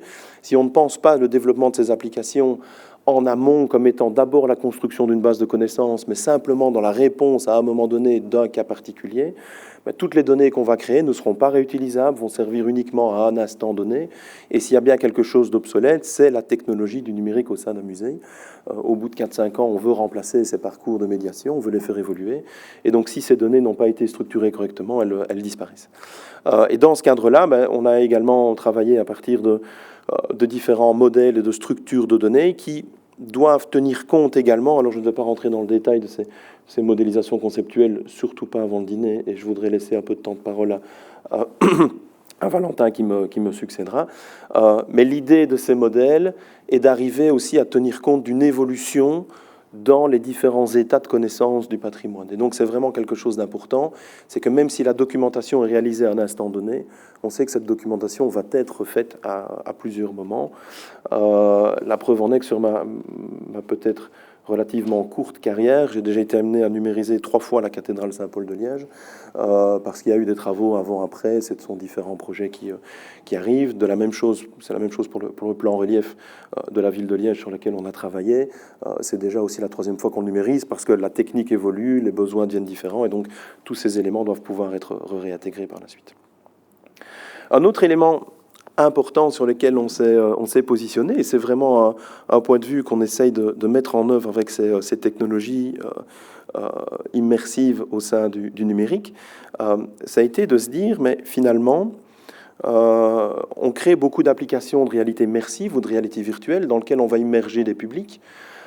Mais comment peut-on faire pour que ces publics, lorsqu'ils sont immergés dans ces environnements, puissent nous informer d'éléments qu'ils vont percevoir sur le site ou sur le bien sur lequel ils travaillent. Et évidemment, la question qu'on s'est posée aussi, c'est est-ce que l'identification, par exemple, de perception de valeur réalisée dans ces environnements immersifs sont de la même qualité ou du même ordre que les éléments de valeur qui seraient perçus sur une visite de site réel. Alors d'où vient cette idée un peu saugrenue? Cette idée vient du fait que le point d'entrée de travail que nous avons dans notre laboratoire est souvent d'attaquer du patrimoine qui est inaccessible ou qui est détruit. Et donc, quand on travaille sur du patrimoine inaccessible, évidemment, emmener toute une série de publics autres que des experts pour nous donner leur perception des éléments de valeur se fait sur des dispositifs comme des images, des plans, etc. Et on trouve que c'est peu pertinent. Et là, on a pu montrer dans le cadre de cette recherche que finalement, l'évaluation que nous faisions au travers d'environnements virtuels permettait, pas totalement, mais permettait de retrouver une identification d'éléments de valeur qui était assez proche de ce qu'on peut retrouver dans une visite réelle. Et donc pour faire ça, on a d'abord immergé nos étudiants dans des environnements virtuels ici de la collégiale Saint-Jean de Liège, dans lequel on leur a demandé de faire une première évaluation patrimoniale à partir de leurs connaissances de base. Et puis on a réemmené le même groupe et un groupe test en visite réelle sur le site. On leur a redemandé de faire le même travail et on a pu comme ça comparer nos différents résultats pour se rendre compte qu'en fait le résultat est assez performant. Un des grands intérêts aussi dans ce type d'approche, c'est que l'immersion ici au travers en plus d'un moteur de jeu vidéo permet d'aller toucher des publics qui d'habitude n'interviennent pas du tout dans cette question finalement d'intérêt vers le patrimoine. Et on estime évidemment que c'est assez dommage d'avoir cette vision parfois un peu refermée ou gardée uniquement des experts. Je pense qu'au plus on arrive à diffuser et à intéresser des personnes, et souvent un peu plus, en plus de plus jeune âge, à ces différentes dimensions, au plus ce sont des personnes qui par la suite vont intervenir dans le patrimoine de façon vertueuse et avoir évidemment un intérêt à ce que certains biens ou bâtiments soient conservés par la suite. Et le troisième élément dont je vous ai déjà un peu parlé, c'est notamment pour notre cas d'étude, d'avoir des processus un peu itératifs en termes de documentation, et donc qui vont permettre d'avoir des documentations qui vont se compléter au fur et à mesure de l'identification des différents points d'intérêt vers lesquels on va travailler. Alors pour mettre tout ça en musique, on a, dans le cadre de cette recherche, en fait proposé aussi un protocole méthodologique qui permet donc de partir d'une numérisation, puis de la mise en immersion d'éléments de patrimoine et d'aller vers différents publics, d'en faire une évaluation très ouverte, très libre. Et donc évidemment, le but n'est pas non plus d'aller apprendre un modèle de valeur patrimoniale à un groupe d'étudiants avant ou à un groupe de personnes ou d'utilisateurs avant de leur demander de travailler. Ce qu'on a fait, c'est on a simplement demandé aux gens d'annoter dans un environnement ce qui leur semblait être pertinent ou non pertinent. Et puis après, on a utilisé des modèles d'analyse de langage, comme notamment ChatGPT, pour arriver à regrouper finalement et à relier. Alors on a checké ça évidemment manuellement par après, mais ces modèles de langage d'intelligence artificielle sont très performants en fait pour ce type de tâches. Et donc on arrive à relier en fait tous les éléments d'identification à des classifications connues qui nous permettent de travailler par la suite. Et donc notre objectif ici a été de faire un premier prototype sur une méthode vraiment un peu agile en termes de conception qu'on va faire évoluer par la suite. Et donc c'est toujours une recherche en cours. Le cas d'étude sur lequel on a travaillé est l'observatoire de Cointe. Alors Florent a parlé de lunettes méridiennes. En voilà une de plus. Je pense qu'il faut absolument qu'elle soit incluse dans le corpus, mais je vais faire un mea culpa. Je pense que ça fait 5 fois que je vois Florent. Ça fait 5 fois que je lui dis que je vais envoyer les données et je ne l'ai pas encore fait. Mais les données de nuage de points de la lunette sont là. Et je pense que c'est d'autant plus important de faire vivre ce patrimoine aujourd'hui. Alors ce site de l'Observatoire de Cointe, pour ceux qui ne le connaissent pas, était l'ancien, donc un institut Lambert Nopius. J'ai oublié de mettre des majuscules, il me pardonnera. Donc c'est l'ancien institut d'astrophysique qui est un bâtiment en fait qui a été construit donc à la fin du 19e dans un style néo-gothique médiéval et qui en fait est un réseau d'instituts qui a été construit au sein de la ville de Liège plus ou moins au même moment. Vous avez ici quelques représentations, malheureusement un peu statiques, du résultat de la documentation que nous avons obtenue avec ce SLAM. Donc là, c'est une extension qui a été faite dans les années 60, donc sur une partie un peu plus moderniste. Vous avez ici justement le reste actuel de cette lunette méridienne, qui a été couverte entre-temps pour éviter des dégradations supplémentaires. Et donc voilà l'état plus ou moins général du site, avec cette extension qui a été finalement très très décriée au début, et pour lequel on se rend compte, au fur et à mesure des travaux que nous avons pu y mener et des visites, qu'il y a une véritable qualité architecturale qui se dessine dans cette partie. Et voilà le site avec son contexte, parce que évidemment c'est extrêmement important dans le cadre de ces différentes numérisations. Donc cet observatoire est sur une hauteur à proximité de Liège, donc sur la colline de Cointe, au milieu d'un parc privé arboré, et donc il y a une qualité véritablement paysagère et de localisation à cet édifice. Évidemment, c'est dans un parc privé avec des bâtiments assez cossus, qui est géré par une association de propriétaires également, ce qui complexifie énormément toute intervention et ces éléments de dossier. Voilà encore quelques vues. Alors il y a une véritable dimension scientifique évidemment sur l'histoire de ce bâtiment, parce qu'au-delà de la lunette méridienne, il y a encore des coupoles avec une autre lunette d'observation qui est présente. Comme je l'ai dit, ça fait partie d'un réseau complet dans lequel l'université est encore en partie active, et d'autres bâtiments pour lesquels l'université ne l'est plus, mais il y a quand même toujours cet aspect de filiation finalement par rapport à l'impact de l'université au sein de la ville. Et comme vous le voyez ici, les premiers travaux qui ont été menés, et là je remercie Philippe Sosnowska et Clédy Noubar avec qui nous avons travaillé sur ce sujet, a permis de très bien voir et documenter l'ensemble des phases constructives de cet édifice. Vous voyez que ça a quand même pas mal évolué, et avec une localisation, comme je l'ai dit, générale, qui est vraiment juste au sommet d'une butte de la gare des Guillemins, pour ceux qui ne le voient pas. Et voilà, ce site à l'heure actuelle est inaccessible, n'est pas visible ni visitable, parce qu'il est abandonné depuis 2001. Il y a toute une série de dégradations, notamment, regardez ici, sur la rail d'ouverture de la lunette, qui deviennent assez importantes et qui donc nécessitent un travail en urgence. Heureusement, la partie lunette, l'enveloppe externe a fait l'objet d'un arrêté de classement assez récemment, qui est un peu timide à mon point de vue, mais ça n'engage que moi, qui aurait pu aller beaucoup plus loin. Par exemple, la partie moderniste ne l'est pas, mais on connaît tous les contraintes qui amènent parfois à classer ou ne pas classer.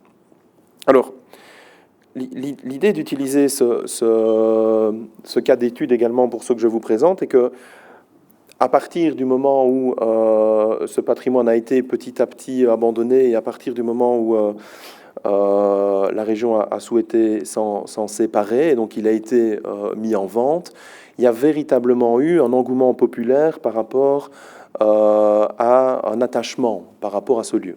Parce qu'il y a encore une société d'astronomie qui est active sur le site et qui le fait encore vivre régulièrement. Et cet attachement de toute une série de publics, que ce soit de milieux politiques, de milieux scientifiques, d'habitants des environs, ou d'ASBL parfois un peu plus même avec des fonds parfois politiques, ont véritablement pris part à une envie de sauvegarde de ce patrimoine, avec jusqu'une idée de création d'une fondation d'utilité publique qui pourrait faire émerger toute une série de projets.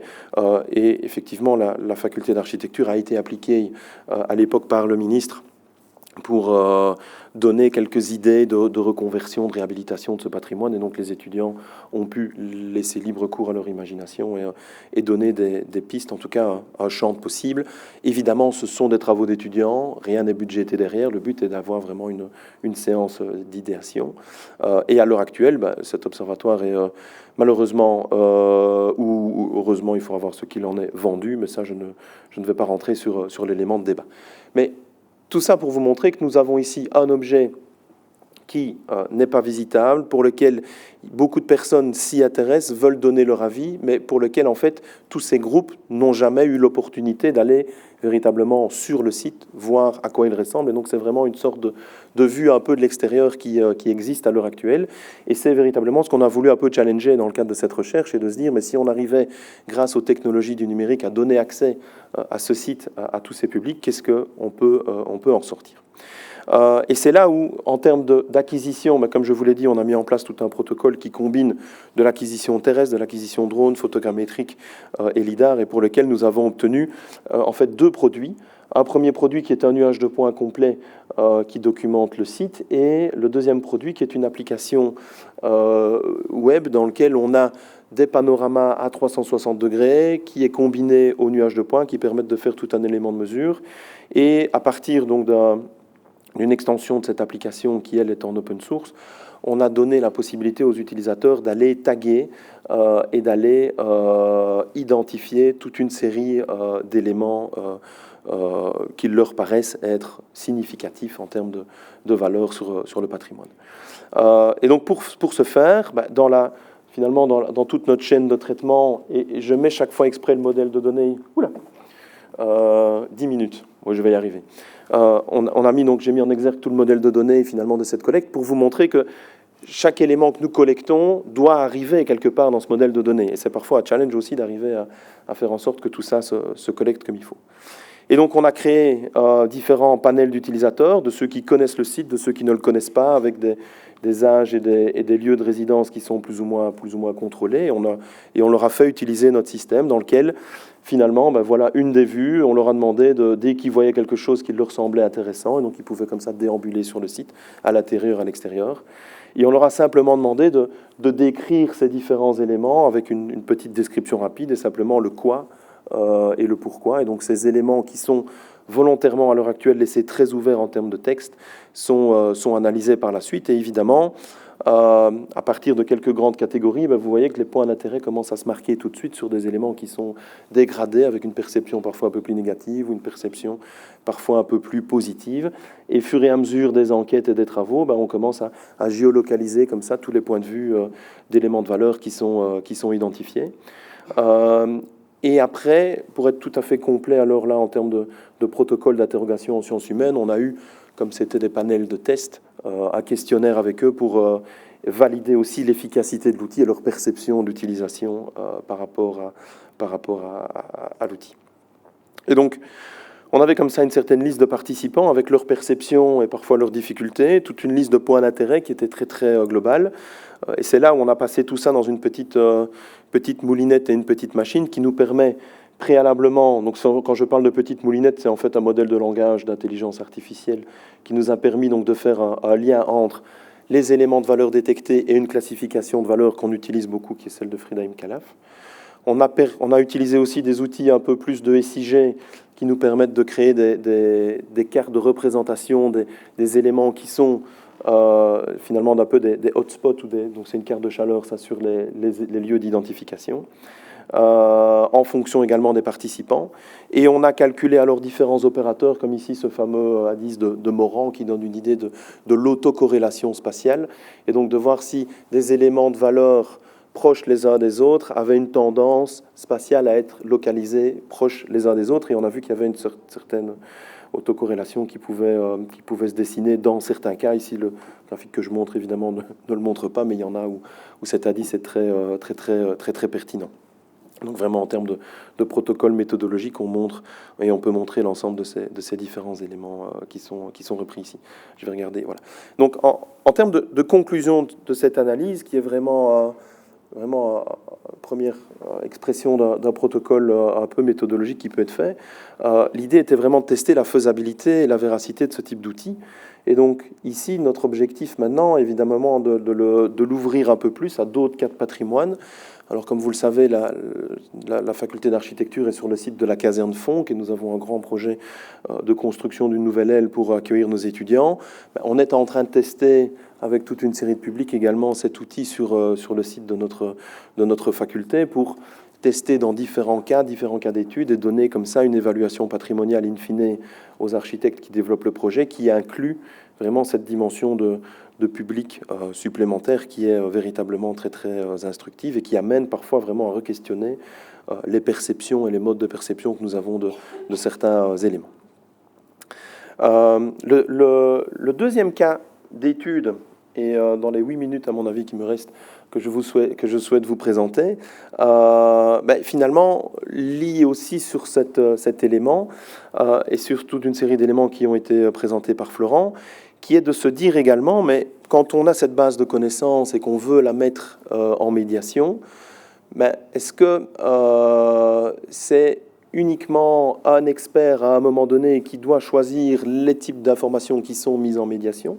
Est-ce qu'on ne peut pas ouvrir parfois un peu aussi au grand public certains éléments de choix et de documentation? Et comment faire pour lier toute cette base de connaissances à la représentation 3D que nous réalisons?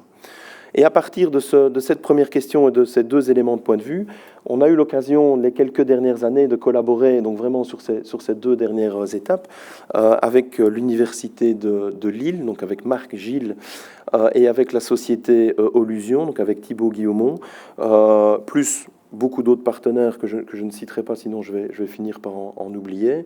Donc on a créé ce consortium Itésaurus, qui implique en fait dès le départ un ensemble de musées pour créer ce qu'on appelle un e-corpus. Et l'e-corpus, à la base avec lequel nous avons travaillé, peut être assez symbolisé par rapport à ce schéma. Le projet vise initialement la modélisation et la représentation 3D de pièces d'orfèvrerie médiévale de style Mozan. Et donc là, on a été confronté finalement face à un défi technologique, vraiment un verrou technologique en termes de numérisation, pour nous permettre de documenter des éléments qui ne peuvent pas sortir des musées, qui ont un très grand niveau de détail, qui sont très réfléchissants. Et on a mis en place tout un processus photogrammétrique qui permet donc de numériser ces éléments malgré les difficultés qu'on peut en avoir. Mais je pense que je vais ne pas insister trop sur cette partie-là, parce que l'objectif ici était d'arriver sur cette partie vraiment d'un corpus, donc de modèles et de l'ensemble d'une base de connaissances qui est assez standardisée, et de se poser la question des exploitations.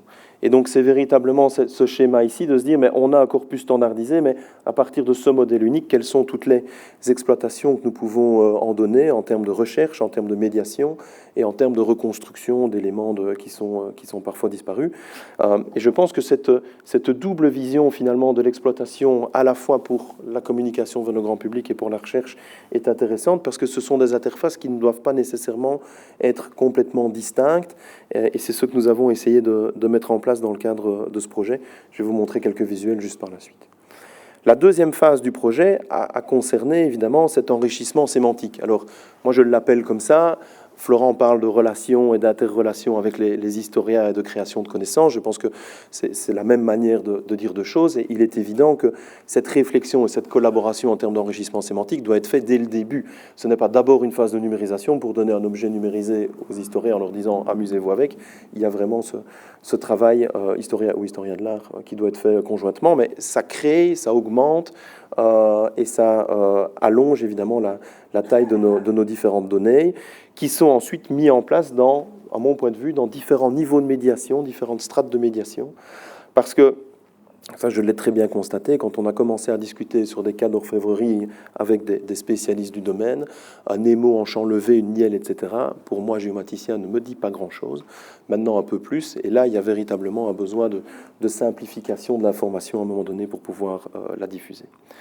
Et le dernier élément que nous mettons en place dans le cadre de ce projet, c'est un dispositif de médiation qui va vers différents publics, qui est en fait une représentation sous la forme d'hologrammes. Et donc on a construit avec la société Olusion véritablement une borne, vous allez avoir un visuel plus réel juste après, qui lui-même est connecté en temps réel sur la base de connaissances, ce qui fait que dès qu'on augmente les connaissances sur l'objet, ceux-ci peuvent être mis en médiation dans les murs, hors les murs, sous la forme d'hologrammes. Et ici, très récemment, on a également participé notamment au Louvre d'Abu Dhabi à un projet en lien avec la cathédrale Notre-Dame de Paris, dans lequel on se sert de l'hologramme pour augmenter un objet existant. Et donc on a pu avoir un vestige qui était posé dans l'hologramme, et l'hologramme servait d'augmentation. Alors pour faire tout ça, nous sommes partis dans une perspective qui est tout à fait open source, et donc nous sommes partis du premier jeu de données qui est donné par le Smithsonian Institute, qui permet en fait de faire vraiment des corpus, et donc une base de données dans laquelle on va aller glisser, déposer l'ensemble des objets que nous numérisons. Et à partir de ces objets, on crée une interface qui est accessible 100% par le web pour chaque scientifique et chaque utilisateur, dans lequel ils vont pouvoir aller eux-mêmes cliquer sur les parties de l'objet qui les intéressent et rajouter leur contenu, leur information, soit sous la forme de texte libre, soit sous la forme de toute une série de mots-clés et de structures hiérarchiques pour rentrer évidemment dans le modèle de données le plus complet. Et cette inscription sous la forme d'annotation et d'articles permet d'avoir également les différents niveaux de médiation en fonction des publics vers lesquels on veut travailler. Et donc vous voyez ici un travail qui est en cours par rapport au modèle qui a été réalisé de construction des différentes annotations. Et après, dans une vue de l'interface, on peut se déplacer dans le modèle, et en cliquant sur les différents éléments, on les voit apparaître comme ça. Alors, je vais tout de suite faire un parallèle parce que la question vient souvent. Ce qu'on entend souvent, c'est super, mais on dirait Sketchfab. Vous avez raison, c'est super et on dirait Sketchfab. Mais il y a deux éléments qui sont fondamentalement différents entre ce qui est proposé ici et Sketchfab. Le premier élément, c'est qu'ici, on est maître de la donnée qu'on produit et qu'on met en médiation. Donc la donnée que vous voyez là, elle est streamée, enfin ici c'est une vidéo, mais ces données sont streamées à partir de serveurs qui sont stockés à l'université, qui sont des serveurs sécurisés, et pour lesquels les données restent ouvertes et accessibles. Quand on dépose ces données chez Sketchfab, si Sketchfab ferme demain ou décide de doubler le prix de son accès, on perd ces éléments de données. Et vous pouvez lire les conditions générales, c'est écrit explicitement de cette manière-là dans les conditions. Le deuxième élément, c'est qu'ici, nous sommes maîtres de la structure de données qui est cachée derrière l'interface de visualisation. Et donc, cette partie invisible de l'iceberg, nous en sommes maîtres et nous pouvons le développer et le faire évoluer en fonction des différents éléments de besoin. Et je pense qu'en termes de conservation de données et de réflexion de données à long terme, c'est véritablement quelque chose qui est stratégique pour faire en sorte que l'ensemble de notre patrimoine numérique soit toujours en termes de possession belge ou française. Parce que moi, je serais très heureux de pouvoir déposer mes données sur le conservatoire. Là, juste pour info, la réponse qui m'a été donnée, c'est que les recherches que nous faisions n'étant pas financées par la culture en France ne pouvaient pas être donc données. Ce à quoi j'ai répondu, mais c'est du patrimoine français que je voulais mettre, mais ça n'a pas fonctionné. Bref. Et donc, à partir de ces différentes interfaces de navigation, on peut les donner en accès, et notamment donc, sous la forme de bornes holographiques. Alors ici, vous avez une des versions de bornes que nous avons réalisées, qui permet en fait de voir les différents objets qui sont modélisés et d'avoir cette tablette de contrôle qui donne tout le contenu des étiquettes sur la tablette. Alors pourquoi est-ce qu'au début nous avons choisi de travailler avec ce type d'outils de médiation? C'est parce que dans l'idée initiale du projet, nous voulions avoir toujours cette médiation vers plusieurs personnes, vers un public un peu plus ouvert. Et le défaut évidemment des casques de réalité virtuelle, c'est que vous êtes coupé du monde externe, et donc ça crée dans les musées et dans certains cas d'exploitation toute une série de difficultés. Et là, je crois que si vous avez une petite vidéo du résultat de l'hologramme dans lequel je fais ce qu'on ne peut pas faire normalement, c'est-à-dire mettre sa main derrière la vitre, pour montrer vraiment la représentation de l'objet. Alors évidemment ici en termes de film, etc., on le... Oh pardon, ça tourne un peu à la fin, on ne le voit pas très bien. Hop, voilà, vous l'avez ici, qui est représenté. Et donc cet hologramme, pour ceux que ça intéresse, sera mis en vue lors d'une prochaine exposition à l'Université de Liège sur la maquette de Gustave Ruhl. Donc il y a une exposition sur Gustave Ruhl qui est en train d'être construite. Et donc dans l'hologramme et dans la partie en ligne, nous allons diffuser cette maquette avec une description de toute une série de points d'intérêt, de bâtiments qui sont intéressants. Je pense que j'arrive au bout de ma dernière minute, donc j'ai mon slide de conclusion qui arrive. Et donc je vais revenir évidemment sur ce schéma un peu général qui, à mon avis, méritera sans doute d'être un jour peut-être un peu revue, augmentée, mais qui pour moi a le mérite vraiment de reprendre un peu toutes ces étapes de travail vers lesquelles nous allons. Et voilà, j'espère qu'en quelques minutes ici, j'ai pu vous apporter un petit peu cette vision de l'intérêt que nous portons, de ne pas rester dans une création de connaissances qui est uniquement faite par des experts de domaine à un certain point de vue à un moment donné, parce que je pense que s'il y a bien quelque chose qui évolue, c'est évidemment le point de vue des experts. Mais pour vous montrer que l'ensemble de ces technologies du numérique peuvent utiliser et capter tout un ensemble de connaissances et de perceptions qui sont connues dans le sens commun de l'ensemble des utilisateurs, qu'ils soient experts ou non experts, et que ces technologies du numérique permettent de retourner vers eux, évidemment, in fine, par après, de façon parfois assez simple ou le plus ergonomique possible, et que tous ces allées et venues sont uniquement faisables et uniquement pérennes si la gestion et les modèles des différentes données et structurations que nous avons sont pensés pour être réutilisables, interopérables. On ne le répétera pas à jamais assez. On voit encore, je pense, trop souvent passer des cas d'application et des cas d'études dans lesquels on ne se questionne pas sur le devenir de ces données, sur leur pérennisation, et sur tout un aspect que je n'ai pas abordé ici, mais sur le coût environnemental aussi de la conservation de l'ensemble de ces éléments. Merci beaucoup. Merci beaucoup, Pierre.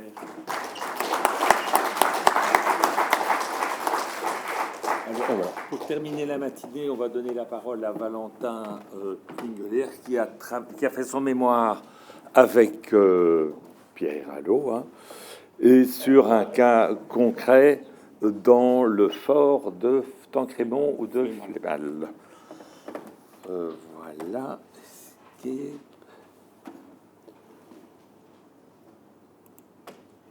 Alors, Valentin. Et donc, tu as une vingtaine de minutes, mais ça va aller.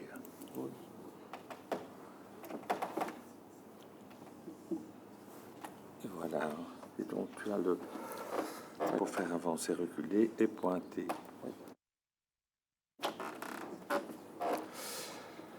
Bonjour à tous. Tout d'abord, merci à Monsieur Provost pour la chance qui m'est donnée aujourd'hui de vous parler d'une espèce d'ovni dans le milieu. Donc, on va parler ici un peu de patrimoine militaire. Alors, non pas au sens mémorial du terme, donc ce qui est souvent associé. Ici, on est vraiment orienté industrialisation et technique au sein d'un ouvrage militaire. Donc ici, je vais vous présenter un cas très concret. Donc on a eu la chance d'avoir juste avant deux pointures pour expliquer toute la partie théorique et de nombreux cas d'études. Ici, je vais un peu partir dans l'autre sens, en partant des besoins d'un client spécifique, ou en tout cas d'une association qui a besoin, et de voir comment, de manière totalement vulgarisée, mais au sens, j'aime à le croire, en tout cas noble du terme, on est arrivé à une solution concrète pour le grand public. Donc, en quelques mots, je suis architecte, j'ai 27 ans, spécialisé, enfin, en tout cas actif dans le domaine de la conservation et restauration du patrimoine, et président de 2 ASBL de sauvegarde de forts sur la région de Liège, donc qui sont les forts de Flémal et de Boncel. Alors, donc, je vais passer malheureusement ou malgré tout par une petite introduction historique qui est nécessaire, notamment au sens international de cette présentation pour resituer un peu les choses.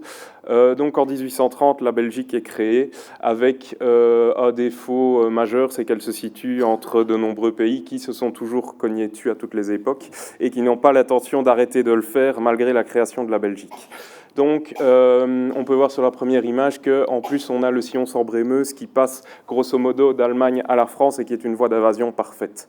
Donc, la Belgique, consciente de ces problèmes, va chercher à se positionner face à ça assez rapidement dans son histoire. Un autre événement important, c'est en 1870, la guerre franco-prussienne, donc, où les Français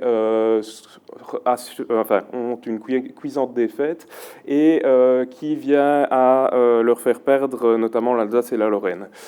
Suite à ça, donc, une nouvelle frontière se dessine en France et qui doit être totalement repensée d'une manière défensive également. Donc va naître ce qu'on appelle la barrière de fer, qui est un ensemble de fortifications, donc plus de 500 forts, construits de Calais jusque Nice. Donc pour vous donner une idée de la taille, la zone principale étant la nouvelle frontière à fortifier, donc c'est-à-dire les zones de Verdun, Épinal et Belfort.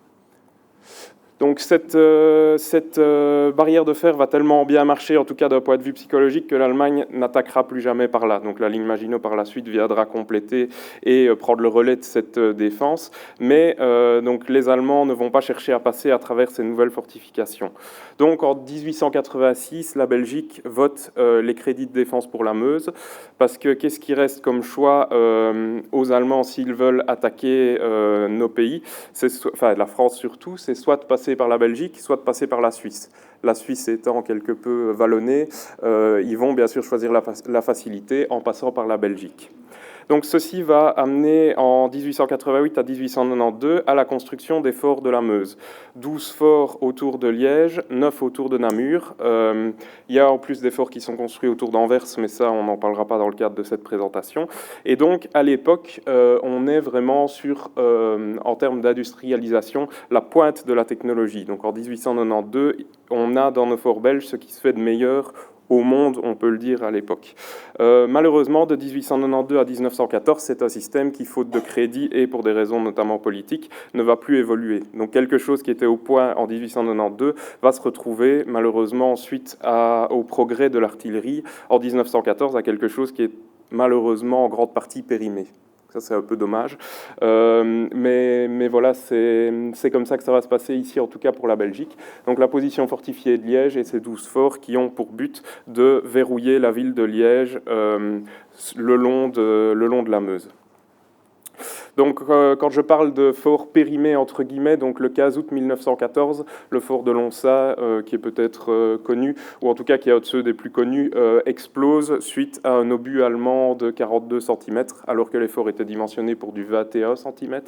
Donc un obus de 42 cm qui tombe dans la réserve de poudre. 900 kg d'explosifs plus 3 tonnes de poudre noire, ça vous détruit la moitié d'un fort et ça tue malheureusement 350 hommes sur le coup.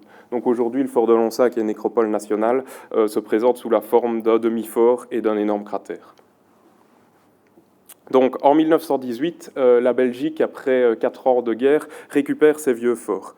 Et donc en 1918 est la ratification du traité de Versailles et ses conclusions en 1919 vont faire que l'Allemagne est tellement étranglée par les mesures mises en place qu'un sentiment de vengeance va naître. Sentiment de vengeance qui va être largement repris par le national-socialisme et qui trouvera son paroxysme dans les années 30 avec l'accession au pouvoir d'Hitler. Donc ces vieux forts, on sait très tôt qu'il va falloir en faire quelque chose parce qu'à un moment ou à un autre, le sentiment de vengeance allemand va faire qu'on va se retrouver face à un deuxième conflit mondial. On ne sait pas quand, on ne sait pas à quoi il ressemblera. Ça rappelle un peu quelque chose avec l'Ukraine ici, mais on pense que ça finira par arriver. Et donc, ces vieux forts qui sont périmés, la Belgique, dans son contexte économique, va décider néanmoins de les réutiliser. De les réutiliser comment? À moindre coût et en faisant le plus de bricolage possible pour que ça revienne de facto le moins cher. Donc on va se retrouver en 1940 face à avec des forts qui sont déjà périmés d'une guerre, qui ont été remodifiés avec le moins de frais possible, et donc ça va avoir des conséquences souvent désastreuses pour les soldats qui seront à l'intérieur. Donc, à côté de ça, la Belgique va quand même opter pour une refortification, donc la construction de nouveaux forts bien plus modernes, qui sont plus proches de l'Allemagne. Et alors, on voit un dispositif qui, à l'aube de la Seconde Guerre mondiale, est beaucoup plus axé justement vers l'Est, avec toute une série de lignes de défense qui ne seront malheureusement pas utilisées le 10 mai 40 quand la Belgique se fait envahir. Donc pour terminer sur cette petite introduction historique, donc en 1941, ces vieux forts sont étudiés par les Allemands, donc le groupe de l'organisation TOT, qui est une organisation d'ingénieurs qui va construire le mur de l'Atlantique, donc toute une série de fortifications qui va de Norvège jusqu'aux Pyrénées. Et donc ils vont très vite se rendre compte du peu d'intérêt que gardent encore ces fortifications. Qu'est-ce qu'on va en faire? De la matière première. Donc là sur la photo, on voit deux ouvriers allemands qui qui sont en train de découper au chalumeau les canons du fort de Flémal pour être refondus simplement et faire des nouveaux matériaux utiles à l'effort de guerre. Voilà donc ce qui fait que de 1940 à maintenant, on se retrouve à des espaces qui ressemblent malheureusement, dans le cadre de ces forts, en tout cas réarmés, souvent à des ruines. Donc c'est ce qu'on voit sur la première photo, avec parfois des vestiges un peu mieux conservés dans d'autres forts, les forts plus modernes, comme sur la photo, la dernière photo, le fort de Tancrémont. Je vais y revenir juste après. Alors, les forts visitables en termes de tourisme, c'est en demi-teinte. Donc, vous avez le fort d'Ébène-et-Mal, qui est un des plus connus, ou les forts de Lonça, qui comptent plus de 10 000 visiteurs par an. Donc, voilà, ils s'en sortent pas mal. Et à côté de ça, vous avez les autres forts, on va dire, les nôtres, donc, qui sont des forts tenus par des petites associations de bénévoles qui ont souvent un travail à temps plein à côté et qui font ce qu'ils peuvent. Et là, on tourne autour de 600 visiteurs par an. Donc, vous voyez, c'est en 2 poids, 2 mesures. Malgré cela, on va partir, en tout cas pour le fort de Flémal, sur le développement d'un concept de médiation touristique. Donc, on va partir des sources. Pourquoi ? Pour créer une interface. Donc, vous avez vu, on est à l'état de ruine. Comment rendre compte de manière très concrète à des touristes qui, bien souvent, sont des touristes d'un jour. Donc, ils vont sur des sites touristiques, ils voient que le fort est ouvert, ils sonnent pour réserver, ils viennent voir et ils ne reviendront sûrement pas, ils ne referont sûrement pas de la fortification, ou peut-être 10 ans plus tard, parce qu'ils trouvent un jour que le dimanche après-midi, un fort est ouvert. Voilà, donc c'est un peu ça l'état du tourisme à notre niveau. Et donc, il faut quand même essayer que lors de cette visite, lors de ces 2 heures, on va dire, les gens arrivent à comprendre ce qu'est un fort, qui est quand même un objet patrimonial, au sens premier du terme, assez compliqué à comprendre. Et donc voilà, on a des vestiges qui sont souvent dans des états divers et variés. Donc vous pouvez voir ici 2 photos de l'état dans lequel on travaille sur place, donc avec des éléments qui sont parfois sous des terres, donc on a des éboulements qui se sont produits avant, je vous rassure, ça n'arrive pas pendant les visites. Et donc tous des éléments qu'on doit essayer de comprendre sur base de ferraille souvent rouillées. Tout ce qui n'a pas été récupéré par les Allemands a souvent été récupéré par des gens qui, à la sortie de la guerre, avaient besoin de matières premières pour essayer de subsister. Et donc, voilà, les forts ont subi un cannibalisme assez important. Et donc, voilà, dans d'autres forts, par contre, les forts de la Deuxième Guerre mondiale, là, on trouve toute une série de vestiges qui sont un peu mieux conservés, un peu mieux, donc comme le moteur ici, dont je vais reparler après, au fort de Tancrémont, ou bien d'autres éléments dans les forts plus modernes, Ébène-et-Mal pour le deuxième élément. Donc, d'un point de vue archives aussi, c'est aussi en demi-teinte. Donc on a au Musée royal de l'armée, ici à Bruxelles, des éléments, beaucoup d'éléments qui sont conservés sous forme de plans, de documents, de rapports de chantier, etc. Mais avec un classement qui est encore souvent aléatoire. Donc il y a des centaines et des centaines de boîtes, et quand on ouvre, on ne sait jamais sur quoi on tombe. Donc parfois c'est des bonnes nouvelles, ou parfois on ouvre 10 boîtes sans réel résultat. Donc on retrouve des plans, pas mal de plans d'archives quand même, donc qui viennent notamment des archives du Fonds Moscou, pour le citer. On a aussi des photos, quelques photos d'époque, malheureusement elles sont trop rares, qui permettent de rendre compte de l'état des choses à un instant T, donc ici avant la Seconde Guerre mondiale. Et alors, voilà, au sein des vestiges, il faut aussi trouver une manière de les relever. Donc alors, malgré tout, et ça je tiens à insister, il y a une partie numérique, mais il y a aussi toute une partie manuelle, surtout avant de connaître le laser scan, vu que c'est un projet qui est quand même en cours depuis maintenant 15 ans. Donc au départ, c'était des relevés manuels à la main avec un petit mètre, et donc vous voyez là l'ordinateur à côté, on est en train de redessiner le motif de la frise à côté. C'est assez archaïque, mais ça fonctionne. Alors après est venu, grâce à Pierre Halleux, que je remercie par la même occasion, le laser scan, ou en tout cas la possibilité de faire un relevé laser scan ici du fort de Flémal, donc qui a été partiel mais qui a déjà servi en tout cas de grosse base pour le travail qui va être mené. Et donc voilà ici des éléments du nuage de points du fort de Flémal. Alors juste pour expliquer, mais ça c'est peut-être voilà, c'est peut-être le b.a.-ba, mais donc un nuage de points ou un scanner en tout cas c'est quoi ? C'est un laser qui est envoyé sur un miroir rotatif. La base tourne aussi, ce qui fait qu'en tournant, on relève à peu près tout dans une sphère, à l'exception de la base du scan qui, elle, sert de pied et donc qui n'est pas relevée. Mais sinon, voilà, donc on a comme ça un nuage de points qui se crée, qui est toute une série de points envoyés par un laser qui se réfléchit sur les objets relevés. Et donc, en multipliant les stations, on a d'un nuage de points, on a un second, et on peut relever des espaces conséquents comme ça. Alors ici, juste une petite vidéo pour montrer donc la partie de ce nuage de poids et pour un peu comprendre dans quel état on est. Donc voilà, on rentre dans la partie souterraine entre guillemets avec le nuage de poids qui permet cette transparence et donc on voit les étages en dessous qui résultent d'une deuxième phase de construction, Seconde Guerre mondiale, au sein d'un ouvrage Première Guerre. Donc une histoire assez complexe à comprendre. Voilà. Et donc, voilà, les objectifs poursuivis, c'est de rendre compte au grand public d'un état antérieur qui est disparu et aussi, à travers les nouvelles technologies, de tenter d'attirer des nouveaux visiteurs.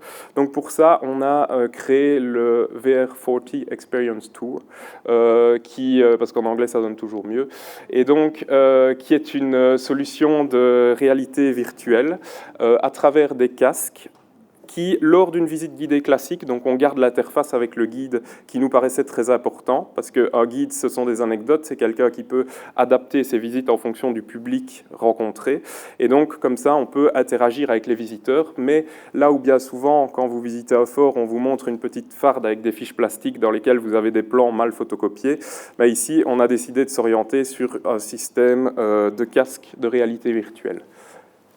Et donc, pour synthétiser, ça reprend un peu le schéma de M. Allot plus tôt. Donc, on a des vestiges, soit sous forme de vestiges en place, soit sous forme d'archives, et les relevés, qu'ils soient manuels ou scanner, qu'on va rentrer dans un modèle 3D qu'on se veut être une banque de données. Donc ici, on part sur l'application très concrète de réaliser une visite en réalité virtuelle, mais donc ça permet aussi éventuellement de recréer des éléments grâce à l'impression 3D, donc des éléments disparus aujourd'hui, de produire simplement des visuels explicatifs à destination du grand public, et alors de créer une banque de données qui peut prendre différentes formes. Et donc ce poids-là, ici, comme c'était de manière très concrète pour le tourisme, n'a été qu'égratigné, mais en tout cas, on a essayé de ne pas se fermer les portes. Alors voilà la salle des machines à l'heure actuelle, ou en tout cas il y a quelques temps. Donc vous voyez que c'est un endroit assez hostile. Donc il fait 12 degrés toute l'année, c'est une espèce de grotte. En été, vous avez de l'humidité, vous dépassez, enfin non, on ne sait pas les dépasser, mais vous êtes à 100% d'humidité. Donc on a vraiment une sensation presque d'inconfort quand on le visite. Donc il faut vraiment le vouloir. Et à côté de ça, si vous le visitez en hiver, par contre, il est totalement sec, de par les conditions climatiques extérieures. Et donc voilà, c'est aussi un environnement hostile pour les visiteurs, mais aussi pour les technologies et tout ce qu'on pourrait amener à l'intérieur. Donc si vous amenez une pièce de bois là, en 2 mois, vous avez les champignons qui poussent dessus. Donc ça, c'est toutes les réalités concrètes avec lesquelles il a fallu travailler. Et donc, cette pièce en ruine était équipée à l'époque, et donc c'est ça l'objet un peu de toute cette présentation, d'un moteur groupe électrogène qui permettait de produire l'électricité et l'eau chaude nécessaires au fonctionnement du fort. À l'époque, sur tous les forts, il y en avait 34 qui ont été placés. Malheureusement, à l'heure actuelle, on n'en a plus que 4 survivants. Le premier est le fort de Tancrémont, c'est celui dont je vais reparler par la suite. Le deuxième est le fort d'Aubaneux-Château. Vous voyez qu'il est dans un état de conservation qui est malheureusement assez mauvais. Le troisième, c'est le fort de Bâtisse qui tourne toujours à l'heure actuelle. Et le quatrième est le fort d'Ébène-et-Malles qui peut encore tourner mais qui ne tourne plus. Donc l'idée ici, c'est pour cette approche touristique, c'était de récupérer de manière virtuelle ce moteur qui est en pas trop mauvais état pour le regreffer au départ dans un travail de fin d'études, mais par la suite alors qui a été récupéré pour en créer une solution touristique. Donc voilà le relevé photogrammétrique plus lasergrammétrique qui a donné à la création de ce modèle, qui normalement va tourner, voilà. Donc du moteur récupéré, avec des niveaux de détail qui, de par la photogrammétrie, sont quand même assez intéressants et en tout cas satisfaisants. Et alors, on a eu la chance, en plus, dans les archives militaires, de retrouver à peu près tous les plans de construction du moteur. Donc là, ça a été une chance, parce qu'on voit qu'ici, par exemple, on a des lacunes, de par l'accès un peu compliqué, notamment. Et donc, les lacunes ont pu être complétées par les modèles, par les plans d'époque. Et donc voilà, au sein d'un premier modèle, la réintégration donc, du moteur qui, à votre droite, pardon, est sous forme de nuage de poids et à gauche est déjà sous une forme méchée. Donc là, on a créé un objet en triangulant tous les points qui avaient, ou en tout cas une partie des points qui avaient été relevés. Alors, donc sur base des documents d'époque, donc ça c'est des éléments qu'on ne retrouve nulle part, donc on a une photo d'époque qui montre un disjoncteur à bas d'huile de manière très concrète. On a retrouvé le plan au centre et alors la recréation de cet élément en 3D avec le rajout de plaques qu'on ne voit pas sur les plans bien sûr, mais qui ont été retrouvées dans d'autres forts avec des sociétés pareilles qui ont passé des marchés avec la Défense nationale à l'époque. Et donc, par exemple, sur base de vestiges d'époque, donc la lampe de fortification est un élément très intéressant sur lequel je ne vais pas m'étendre, mais dont il reste très peu d'éléments à l'heure actuelle. Elles ont été construites juste pour les forts belges pendant une période donnée, et puis il n'y en a plus jamais eu. Et donc, c'est des lampes en bronze à l'origine, mais qui aujourd'hui il n'en reste plus beaucoup, et donc se disputent souvent à prix d'or pour ceux qui sont intéressés par le fait d'en acquérir une. Et donc, en fait, on a recréé, alors là je ne sais pas si ça, non ça ne va pas, non. Donc en fait on a recréé le modèle virtuel et alors on en a réimprimé pour voir ce que ça donnait. Donc vous voyez en haut à droite les photos à éteintes et allumées. Donc en fait le but aussi est loin de pouvoir en tant que petite association se permettre de refaire fondre des éléments pour recréer des lampes. L'imprimante 3D est une solution assez intéressante parce que de par le plastique et l'usage de certains plastiques, on se passe du problème de conservation au sein d'un milieu très humide et de par l'imprimante 3D aussi on peut atteindre des niveaux d'étanchéité qui permettent à des éclairages de tenir dans ces milieux hostiles encore une fois. Et donc, une fois qu'on commence à modéliser tous ces éléments, on peut les rassembler au sein d'un logiciel ou d'un autre. Et donc ici, c'est la réintégration des différents éléments, c'est une phase de réintégration au sein du modèle 3D qui est lui-même créé sur base du nuage de poids. Donc ici, on voit la réintégration de deux éléments au centre qui sont les filtres à huile. La réintégration des tableaux électriques, donc tout ça aussi a totalement disparu. Et finalement, on arrive à un modèle comme ça de technique, de tous les éléments techniques qui composaient la salle des machines. Alors de l'élément Druin que vous avez vu au départ, on peut se rendre compte qu'on est très loin de la situation d'époque à l'heure actuelle, parce qu'à l'époque, la salle des machines était encombrée dans tous sens d'équipements techniques. Et donc, parfois, on reste aussi sur des évocations. Donc là, vous voyez des seuls vestiges, des seuls témoins d'une lampe qui éclairait seulement les salles des machines, dont il ne reste rien à l'heure actuelle et dont on ne connaît pas encore, en tout cas, le modèle. Et donc là, dans certains cas, on passe par des évocations qui permettent au modèle 3D de rendre compte d'un état et surtout d'un poids de lumière, c'est ce qui est important ici, mais dont la forme est seulement évoquée, ne connaissant pas les dimensions exactes et les plans exacts. Et donc voilà, le résultat final, c'est je vais le dire en français cette fois-ci, le VR40 Experience Tour, donc qui permet au sein d'une visite de 2 heures avec un guide de découvrir une quinzaine d'endroits du fort tels qu'ils étaient en 1940. Donc c'est toujours une évocation, donc c'est basé sur le plus d'éléments scientifiques possibles dans le sens documentation des archives et relever des éléments dans d'autres forts, mais il y a toujours une part d'interprétation. Le but c'est que quand on s'adresse à un public jeune, il puisse aussi s'y retrouver. Et j'ai l'exemple très concret d'un enfant qui, lors d'une visite, à l'époque on n'avait pas encore lancé la VR, mais on avait déjà une forme de vidéo qui montrait tout ça avant la visite sur place. Et alors j'avais un enfant qui m'avait dit, il devait avoir 6 ans peut-être, ah oui, c'est là que dans la vidéo on a vu les crayons sur la table. Bingo, là on se rend compte qu'on a réussi, il sait où il est, il sait, grosso modo, il a retenu que ça ne ressemblait pas à ça à l'époque et il s'y retrouve. Ici, on s'y retrouve sur place avec cependant toute une phase de développement qui a été assez compliquée. Donc tous les modèles 3D ont été faits par moi.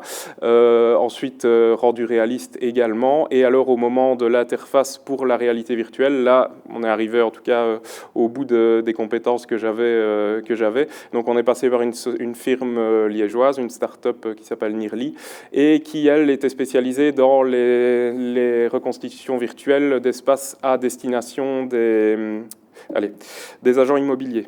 donc très loin de ce qu'on est ici. Cependant, ils ont réussi à le vendre un petit peu.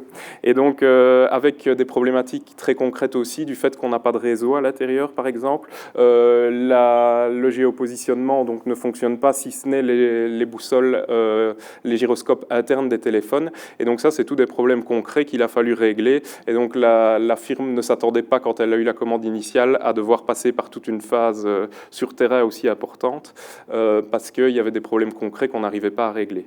Et donc maintenant, comme on est une petite association, qu'est-ce qu'on a? On a des casques qui contiennent un téléphone, donc un smartphone de base, sur lequel il y a une application qui reprend, en fait, qui est une espèce de galerie photo en VR, et donc qui reprend une banque de données qui se trouve sur un Google Drive. Et donc, en fait, elle peut être enrichie par n'importe qui, je vais dire, sur base de nouveaux modèles 3D ou de nouveaux relevés, et évoluer comme ça dans le temps, pour proposer une expérience qui change. Par exemple, au bout d'un certain temps, on privilégie des espaces qui ne sont pas encore montrés en réalité virtuelle. Et donc, comme ça, on peut faire évoluer l'expérience et éventuellement faire revenir des gens, éventuellement. Et donc, pour vous montrer de manière... oui. Si ça veut bien fonctionner, normalement, oui. Alors, c'est un petit lecteur en ligne, Riyad Plus, mais donc qui vous permet ici de voir le résultat donc, du moteur scanné, donc voilà, qui a été remodélisé dans les moindres boulons, on va dire, injecté dans un modèle 3D. On rajoute des rendus réaliste ou semi-réaliste, et alors on peut faire découvrir à un certain nombre de personnes des scènes définies. Donc dans une pièce, chaque personne lors de la visite a un point de vue différent. Donc ce qui permet, dans des espaces assez exigus que sont nos forts, de ne pas avoir 6 personnes à la même place, mais d'avoir un point de vue réel qui est orienté. Donc la visite VR, le visiteur est orienté dans le bon sens par rapport à cet exemple en réalité virtuelle. Et donc ce qui lui permet, malgré le casque qui, c'est vrai, cache la vue du réel, en soulevant le casque, il peut facilement, et ça marche très bien, comparer avec les vestiges en place. Et donc, comme ça, il y a une itération, en gros, entre les vestiges et le public qui marche assez bien. Donc, on a un retour comme ça sur les gens qui identifient les différentes choses et qui posent des questions très concrètes sur les vestiges en place et sur base de ce qu'ils voient dans leur casque. Voilà, ceci clôt la présentation. J'espère que dans le timing, j'ai été bon. Voilà, je vous remercie de m'avoir écouté.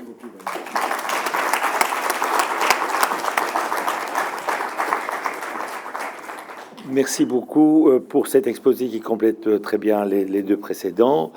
Et donc, on va passer à la pause déjeuner et on va se retrouver